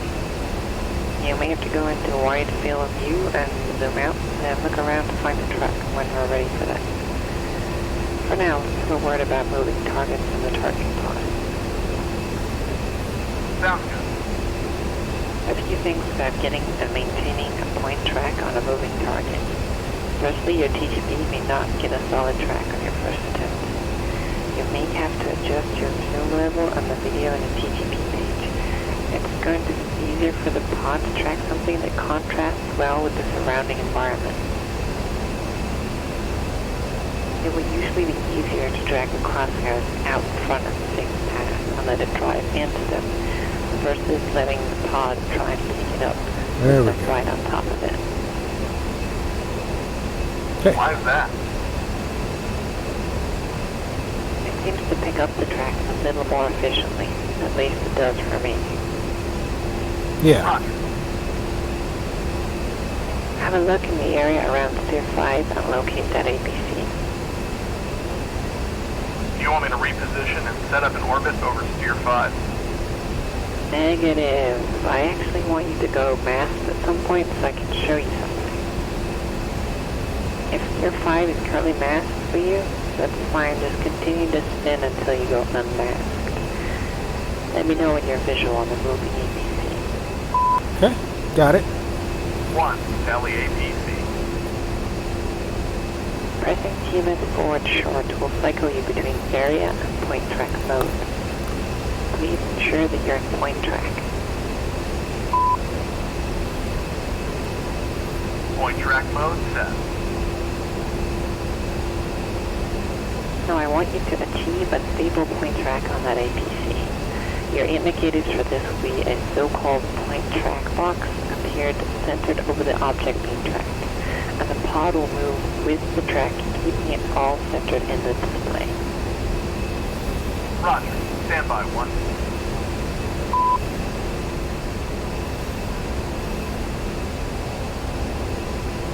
Looks like I've got a good track here. Good job. Even with the pod tracking a target, we can adjust our field of view and zoom level, switch between IR and EO, and set a speed on that track as we would a static target. Nice. The next thing we're going to look at is actually using the laser and IR pointer.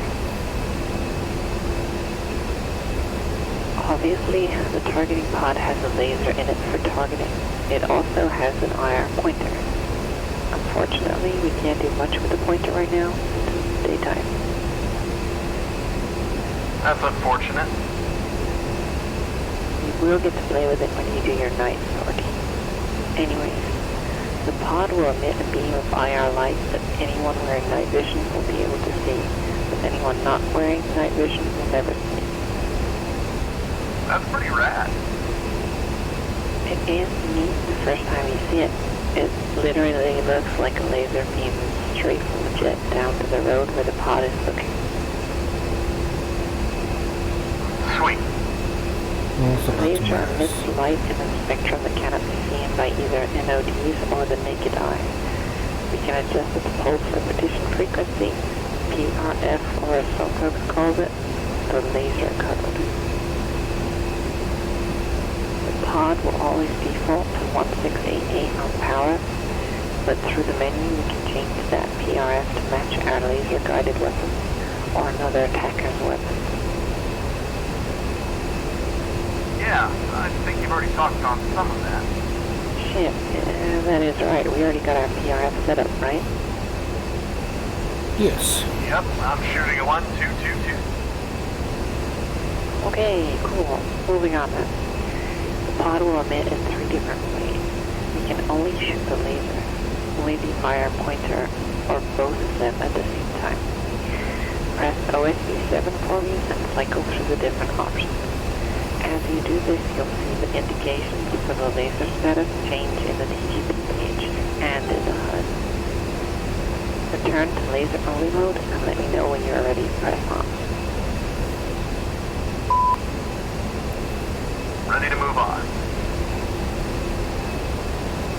Some of the ways we can get into trouble with the pod are having the wrong PRF set and shooting the pointer only. Having a PRF that differs from the one set on the weapon used will obviously cause an issue. If we have a problem with different codes between the pod and the weapon, or we're in IR pointer mode, we may get a TGP auto laser fail or a laser code mismatch message. You should always do a solid cross-check between the weapon's profile and TGP settings, or between yourself and whomever you're working with, if you're buddy lacing or being buddy laced, before you pick up. Roger that. As gangsta as the pod is, it does have its limitations. Smoke, clouds, dust, and sand will all affect the pod. Even on a clear day, the pod's laser has a maximum useful range of somewhere around 8 miles. Despite having a limited range, the laser is damn powerful.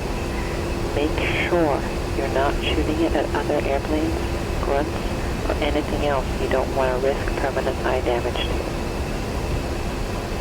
One more consideration. We are not the only ones with night vision.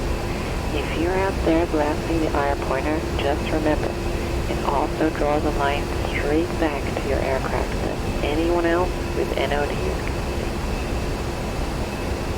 That's worth remembering. We're now going to learn the laser spot search process. Cool. Sounds good. Let's get after it. With LSS, we're going to use the pod to search for laser spots in the designated PRF. The pod will automatically begin a search path looking for that laser energy. Once it detects it, the pod will go into attack mode and slow itself to the laser spot and hold there until we exit the LSS mode. We'll use LSS to get the pod onto a target or an area when we're working with JTACs or other airborne assets like F-15 Echoes or MQ-1 Preds or whatever. Ah, this must be why we've got the spook out here with us today. There's no fooling you. Yeah, Vandal is out here with a PEC-1 just so you can work on LSS. So make sure you're paying attention so as to not waste their time. Will do. The first thing you need to know about the laser spot search is that the pod is looking for that laser energy in the area out in front of the jet. It is not looking all over the place for the spot, so you need to have a basic idea where the laser is so you can get the jet and left the pod pointed in that general direction. Zooming out and putting the pod into wide field of view will also help. Copy. Additionally, your pod will need to be looking for the same PRF as the one that Vandal is shooting. I believe he is going to be shooting 1688, so go back into your TGP's control page and make sure you see 1688 set for the LSS, please. If it is not, type it into the UFC and pop it into that field. Copy. Laser spot search set for 1688. I'll make sure Vandal is using that PRF when we check in with it. But 1688 should be good to go. Moving on, providing we're in a good spot to see the spot downrange, and we're looking for the correct PRF, it is a damn simple process, from our side at least. We'll make the call saying we're ready for the lace, and Vandal will call he is lasing. Now we press one button, and the pod does the rest. Nice and easy. Okay. Just like I like them. Anyway, let's slide over to CS6 and we'll see if we can't get a hold of the JDAC to get this party started. Roger. Pushing to Tier 6.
Alright, on to Steer 6.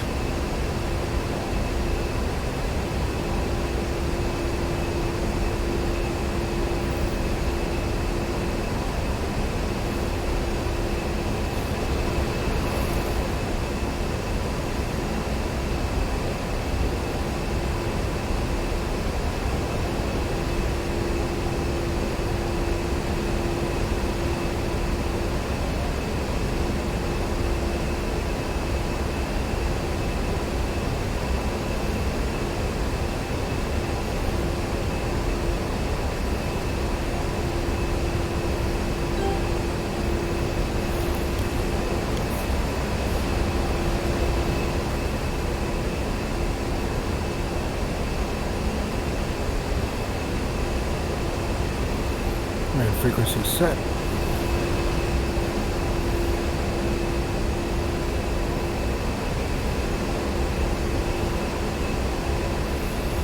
Let's hope we have a good time out this way.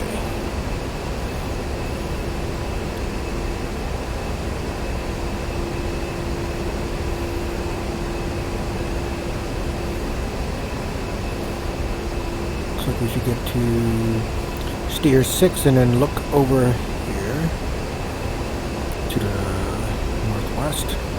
And in that valley we should be able to find our laser spot.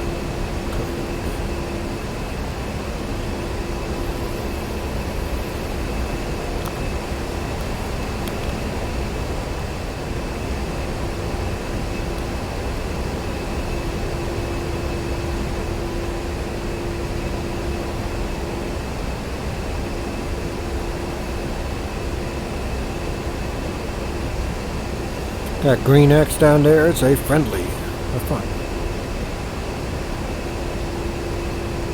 The helmet says they're unknown.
Set up in the wheel here, and I'll give Vandal a call.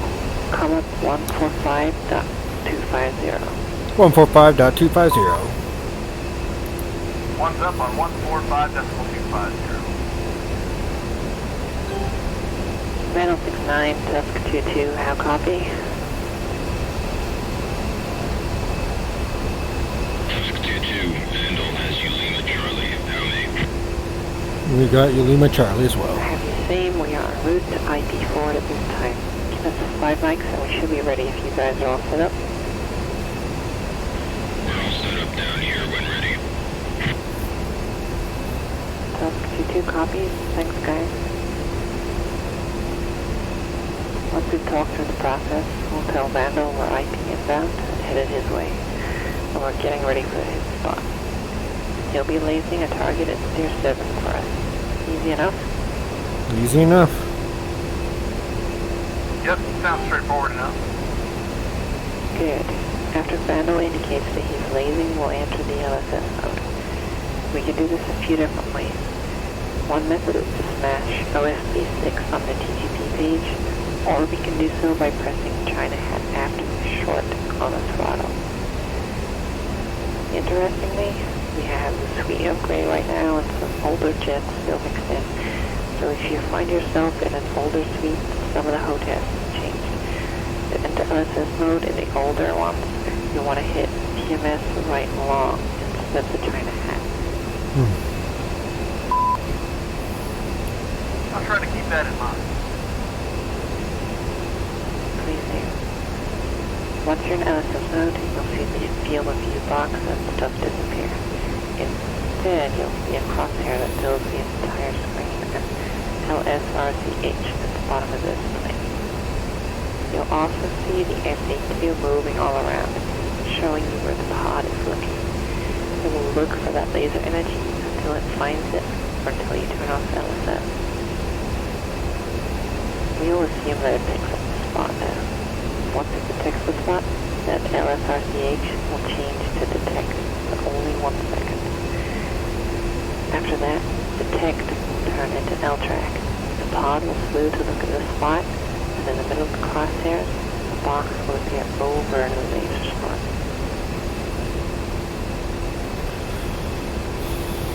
Once the pod is slaved in the laser spot, it will behoove you to go into either area or point track, and maybe even drop a lock point on that spot. Roger. So, ensure I'm out of LSS and still looking at the target or area that was being lased before I call them to stop. Exactly. More on that though. Let's say you get the track, fly into a cloud, a tree, or building blocks in your line of sight, or anything else might happen to make you lose sight on it. You're gonna have to restart the process all over again. Depending on the circumstances, you may even have to reposition for a better spot to the laser to target line. Doing so can take several minutes, and as you will know, time is critical in CAS, and even more so in a tick. More or less, don't fuck around once you've captured the laser spot, and generate your own track. Heard. Understood. Read the process back to me from what we call IP inbound, and request the laser spot. Once Vandal indicates that he is lasing, I'll activate LSS mode. I can verify this by seeing the crosshair fill the screen, L search down at the bottom of the page, and the FAQ moving around. Once the pod has picked up the spot, it will indicate so by displaying detect. After that, it goes to a track saying L track in the bottom, and the pod slaves the laser spot. Once that happens, I need to immediately develop my own track or even lay down a mark. That checks out. Good job. Nice. Once you've set up that IP forward and gain waypoint 6 and are ready, turn towards tier 7. Once you're driving in from the IP, give Vandal a call and tell him you're ready to give it a shot. He'll laze for about 2 minutes. If you don't have it by then, you'll need to reset and try again. Roger, stand by one.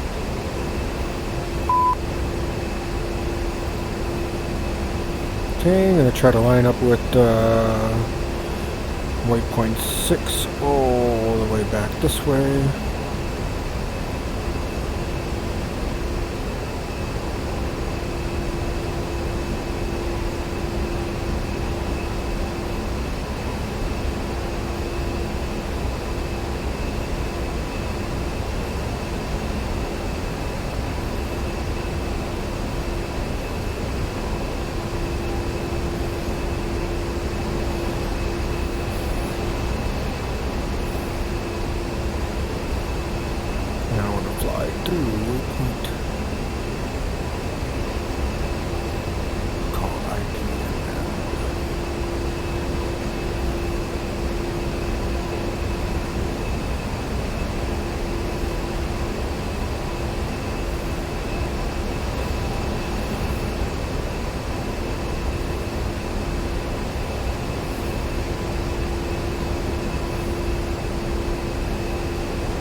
Tusk 2-1 is established at IP4 and standing by spot. Copy, Tusk. Laser target line is 360. Run in heading 320 to 040. Stare TRP 1. Alright. Okay, Vandal is south of the target reference point, or TRP. So he is shooting the laser from south to the north. He wants you on a heading between 320 and 040 from the IP. And if he has a pod looking at TRP1 or Steer 7, you should pick up his spot. Remember to transition to a targeting point track once you see L track on the DTP page.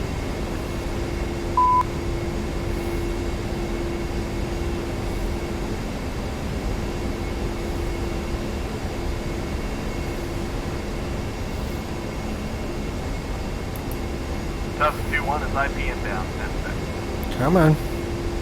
10 seconds.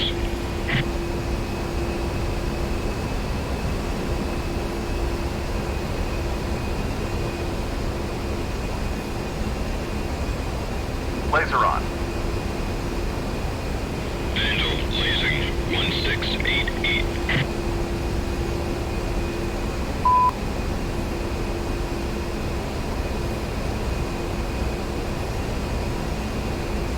Mark point set. Tusk 2-1 spot. These lasers. Tusk 2-1, what do you see in your pod? Tusk has contact on a single IFC west of a building. The IFC is oriented east-west. Roger, Tusk. The IFV is your target. Tusk 2-1 captured. Nicely done. Let's get out of here on RTV. Let Vandal know we're checking out, please. Sounds good. Vandal Tusk 2-1, thanks for the support today, fellas. We're RTV. No copies, no problem. Have a safe flight back. See you next time. Let's flow south and RTV. Okay, let's flow south. Roger. We're gonna turn almost all the way around.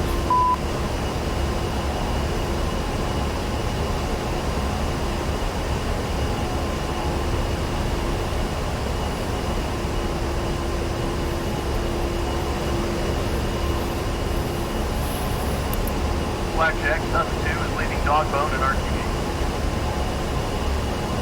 Tusk 2, exit at 63 Bravo, contact Nellis approach 291.725. 291 Bravo, approach 725. 291.725. That's preset 5. Two's up. Roger, stand by. Let me get agent.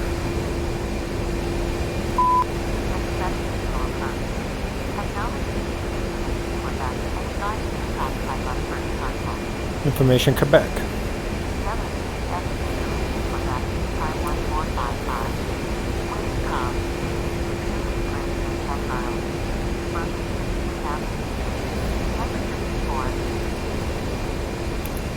Nellis approach, Tusk 2 is down for recovery with Quebec.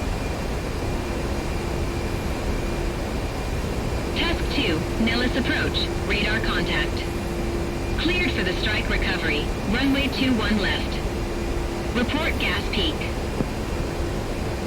Tusk 2 will go.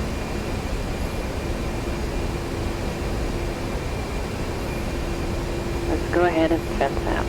Save up the laser and make sure its master arm and the gun pack are safe.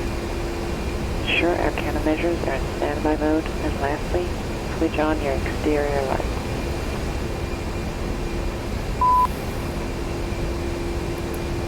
Lead is fenced out.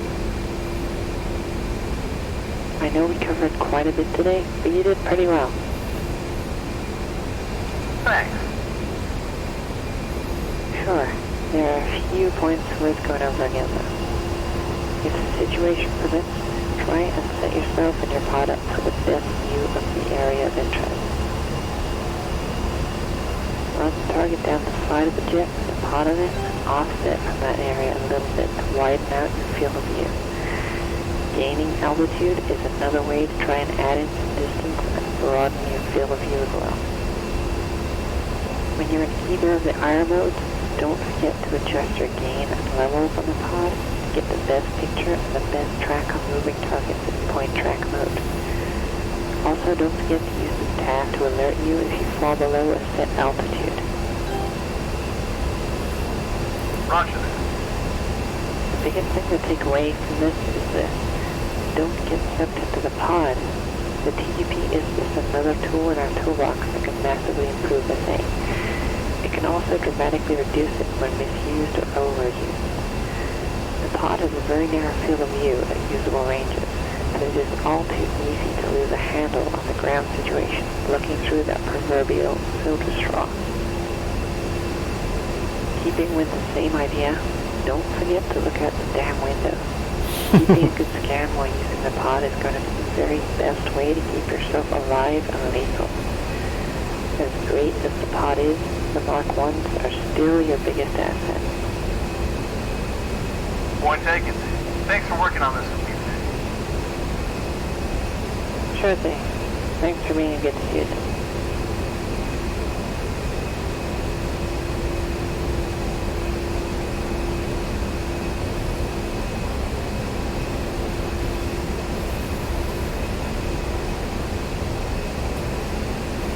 Boy, that was quite a mission.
Okay, we want to get to 8,500.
Approach Tusk 2, passing gas peak.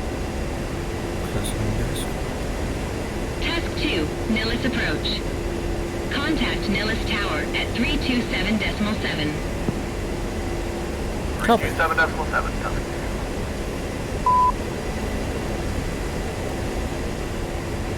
Nellis Tower, Tusk 2, Windy, just passing gas peak on the strike recovery.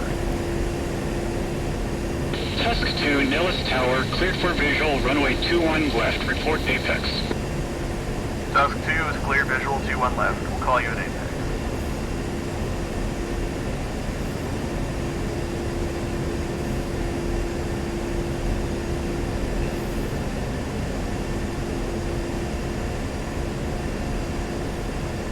Just out of curiosity,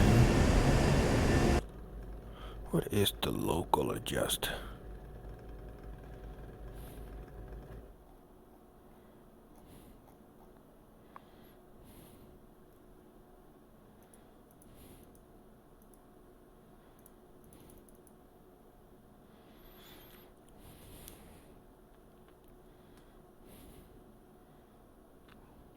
$8.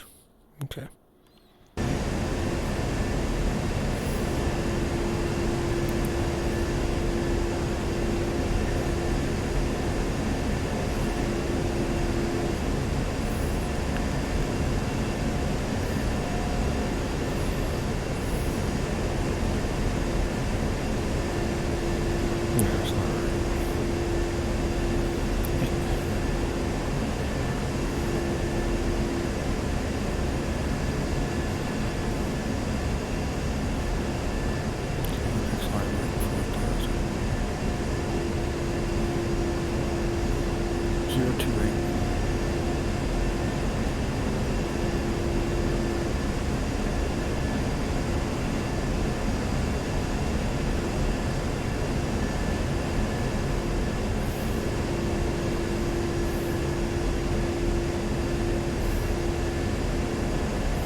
From 15 to 07.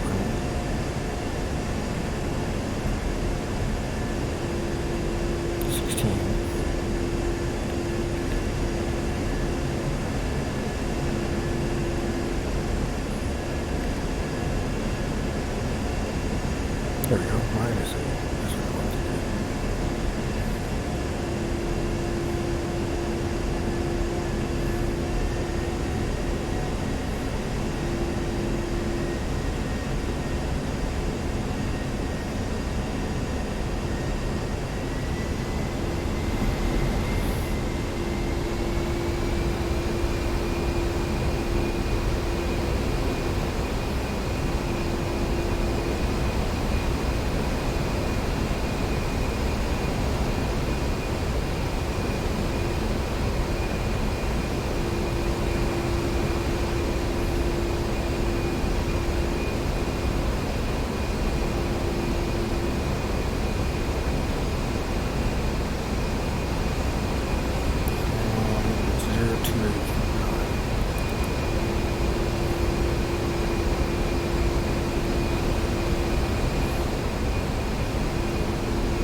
Don't quite know how to read approach plates, so I'm going to have to do some Googling. Cross apex at or above 4,500, then direct 5 nautical miles.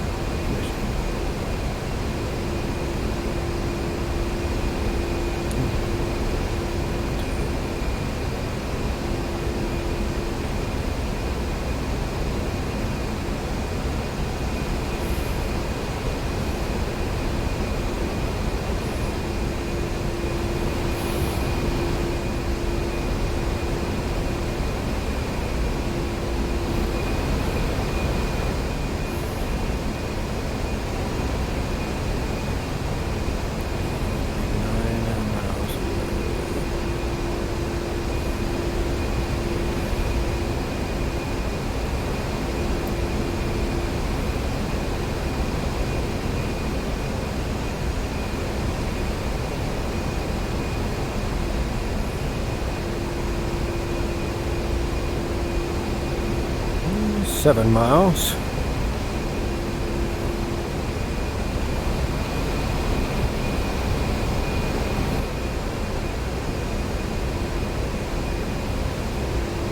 And the reciprocal of 028 plus 180.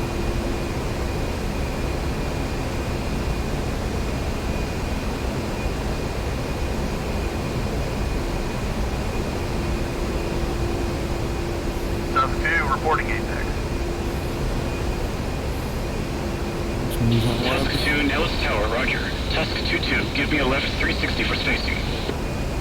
Left 360 for spacing. Tusk 2-2. Okay, landing light on.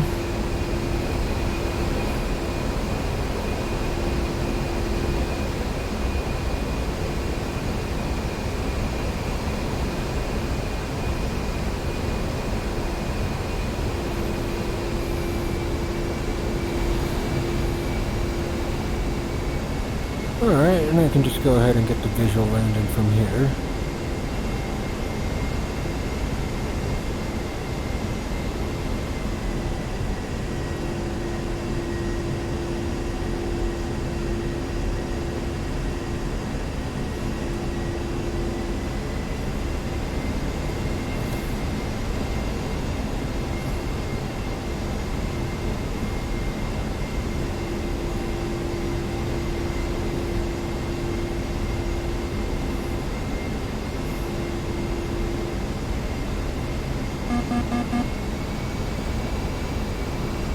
And the door will start beeping. It's getting slower and slower.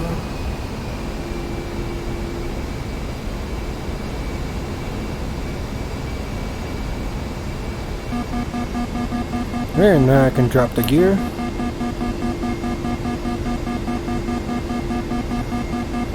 And 20 degrees flap, which increases my lift just a little more. And nose is coming down, so let's trim it up. Tusk 2-1, winds calm. Clear to land, runway 21 left. Check gear. Copy. Tusk 2-1, 3 green, clear to land. 21 left.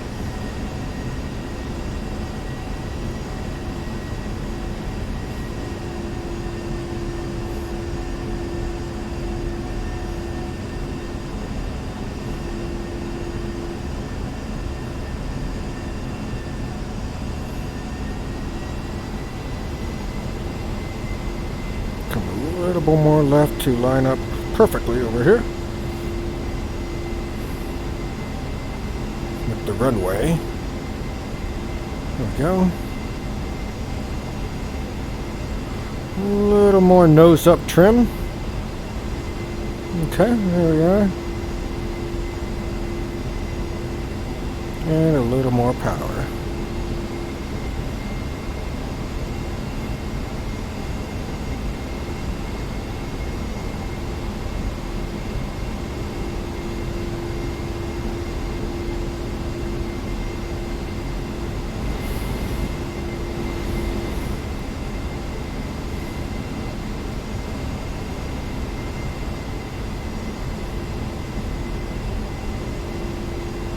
Tusk 2-2, winds calm. Clear to land, runway 21 left. Check gear. Tusk 2-2, gear down. Clear to land 21 left. Altitude, altitude. What? Okay, they're a little bit behind me. I was about to say, I don't think we're supposed to be practicing any formation landings. That would have been scary. Please don't pop up on top of me.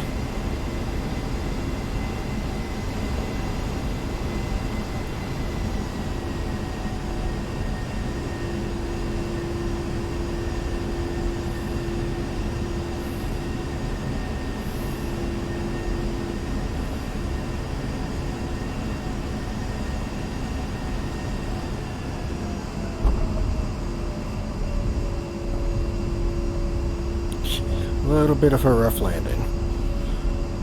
Tusk 2-1, clear when able. Contact ground 275.8. Tusk 2-1, switching to ground.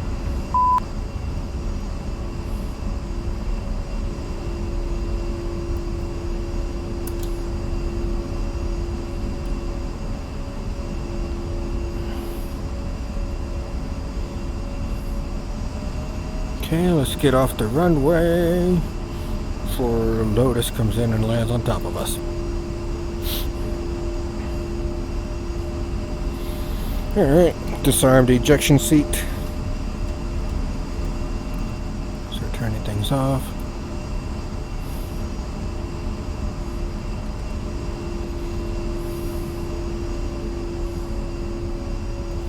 Let's go back to this page.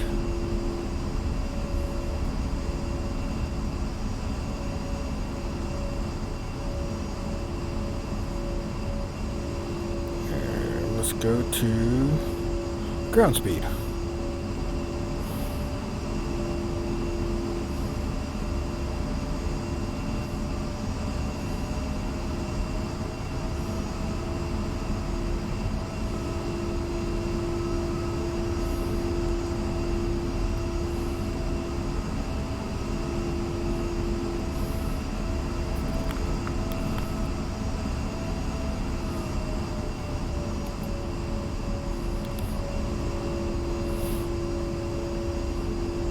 Ground Tusk 1 cleared Alpha.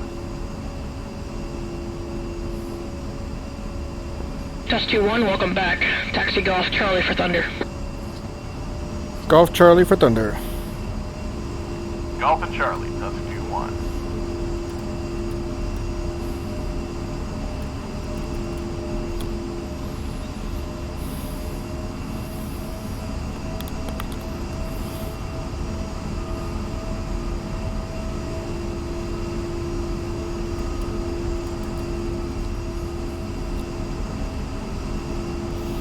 Okay, ILS and TACAN have been turned off.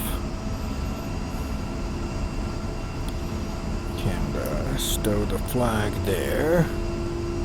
Oh, they went around. Why are you going around? Huh. You know, power to you for that. Okay, ground speed's at 35 knots. That's a little ludicrous. I'm gonna bring that down. Pump some brakes here.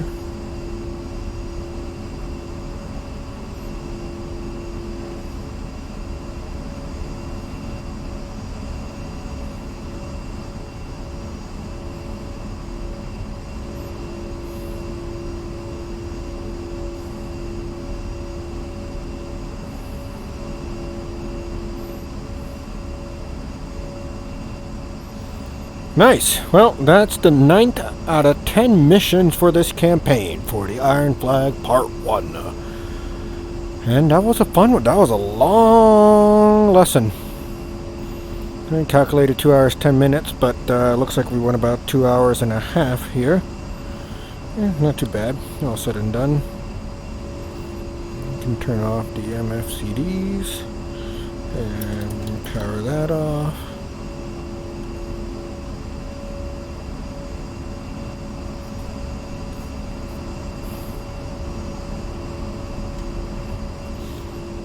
FF is off.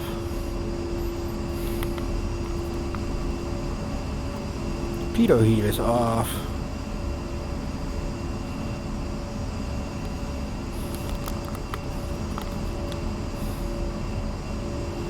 Flaps are up, speed brakes are retracted. Anti-collision lights can be turned off. All external lights can be turned off. And keep the POS lights on for now. And we're turning on to Thunder.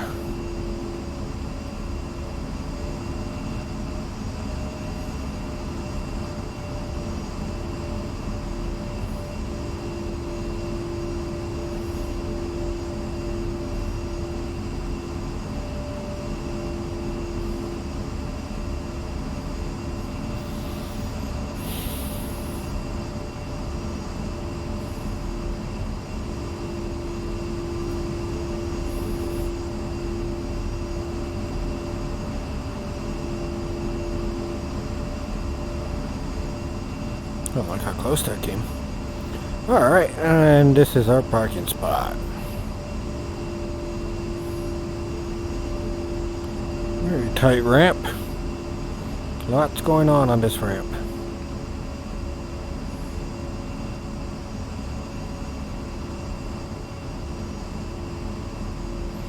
Whew, it is hot. I wish opening the canopy actually cooled it down in my house, but alas, it's not the case.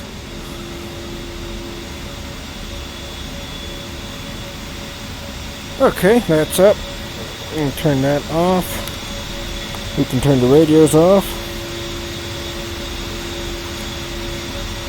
IFF is already turned off. Well, standby, now it's off. EAC switch is turned off. The CDU is now off.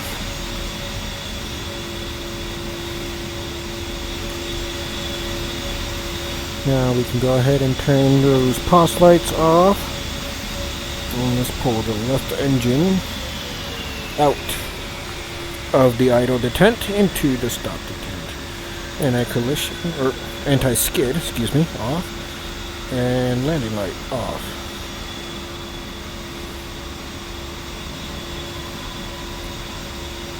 And swing the rudder around. Should get that hydraulic pressure to come down.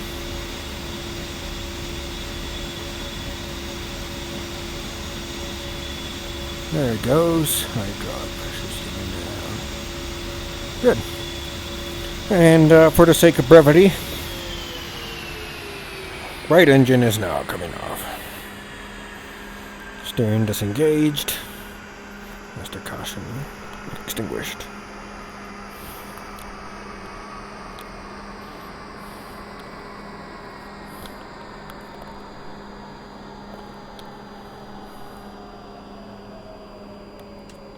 You can turn oxygen off, which I almost never do. I always forget that one. That's okay. Inverter is off. And before we turn the battery off, extended. Boarding ladder is extended. Battery is off. And I think that does it. I imagine Lotus has finally landed, but I don't know. That's okay. Don't really need to worry about that. We can call this mission a success.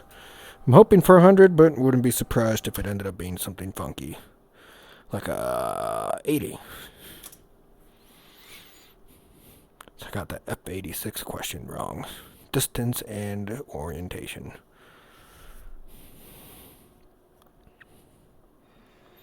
Oh, to my surprise, it is 100. Yeah, I'm gonna start shooting. Started at 7:10 and landed at 9:43.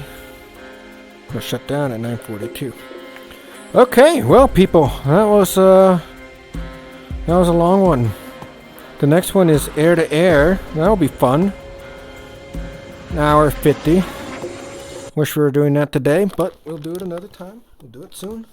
Thanks for tuning in, and hope you guys have a great night. As always, take care.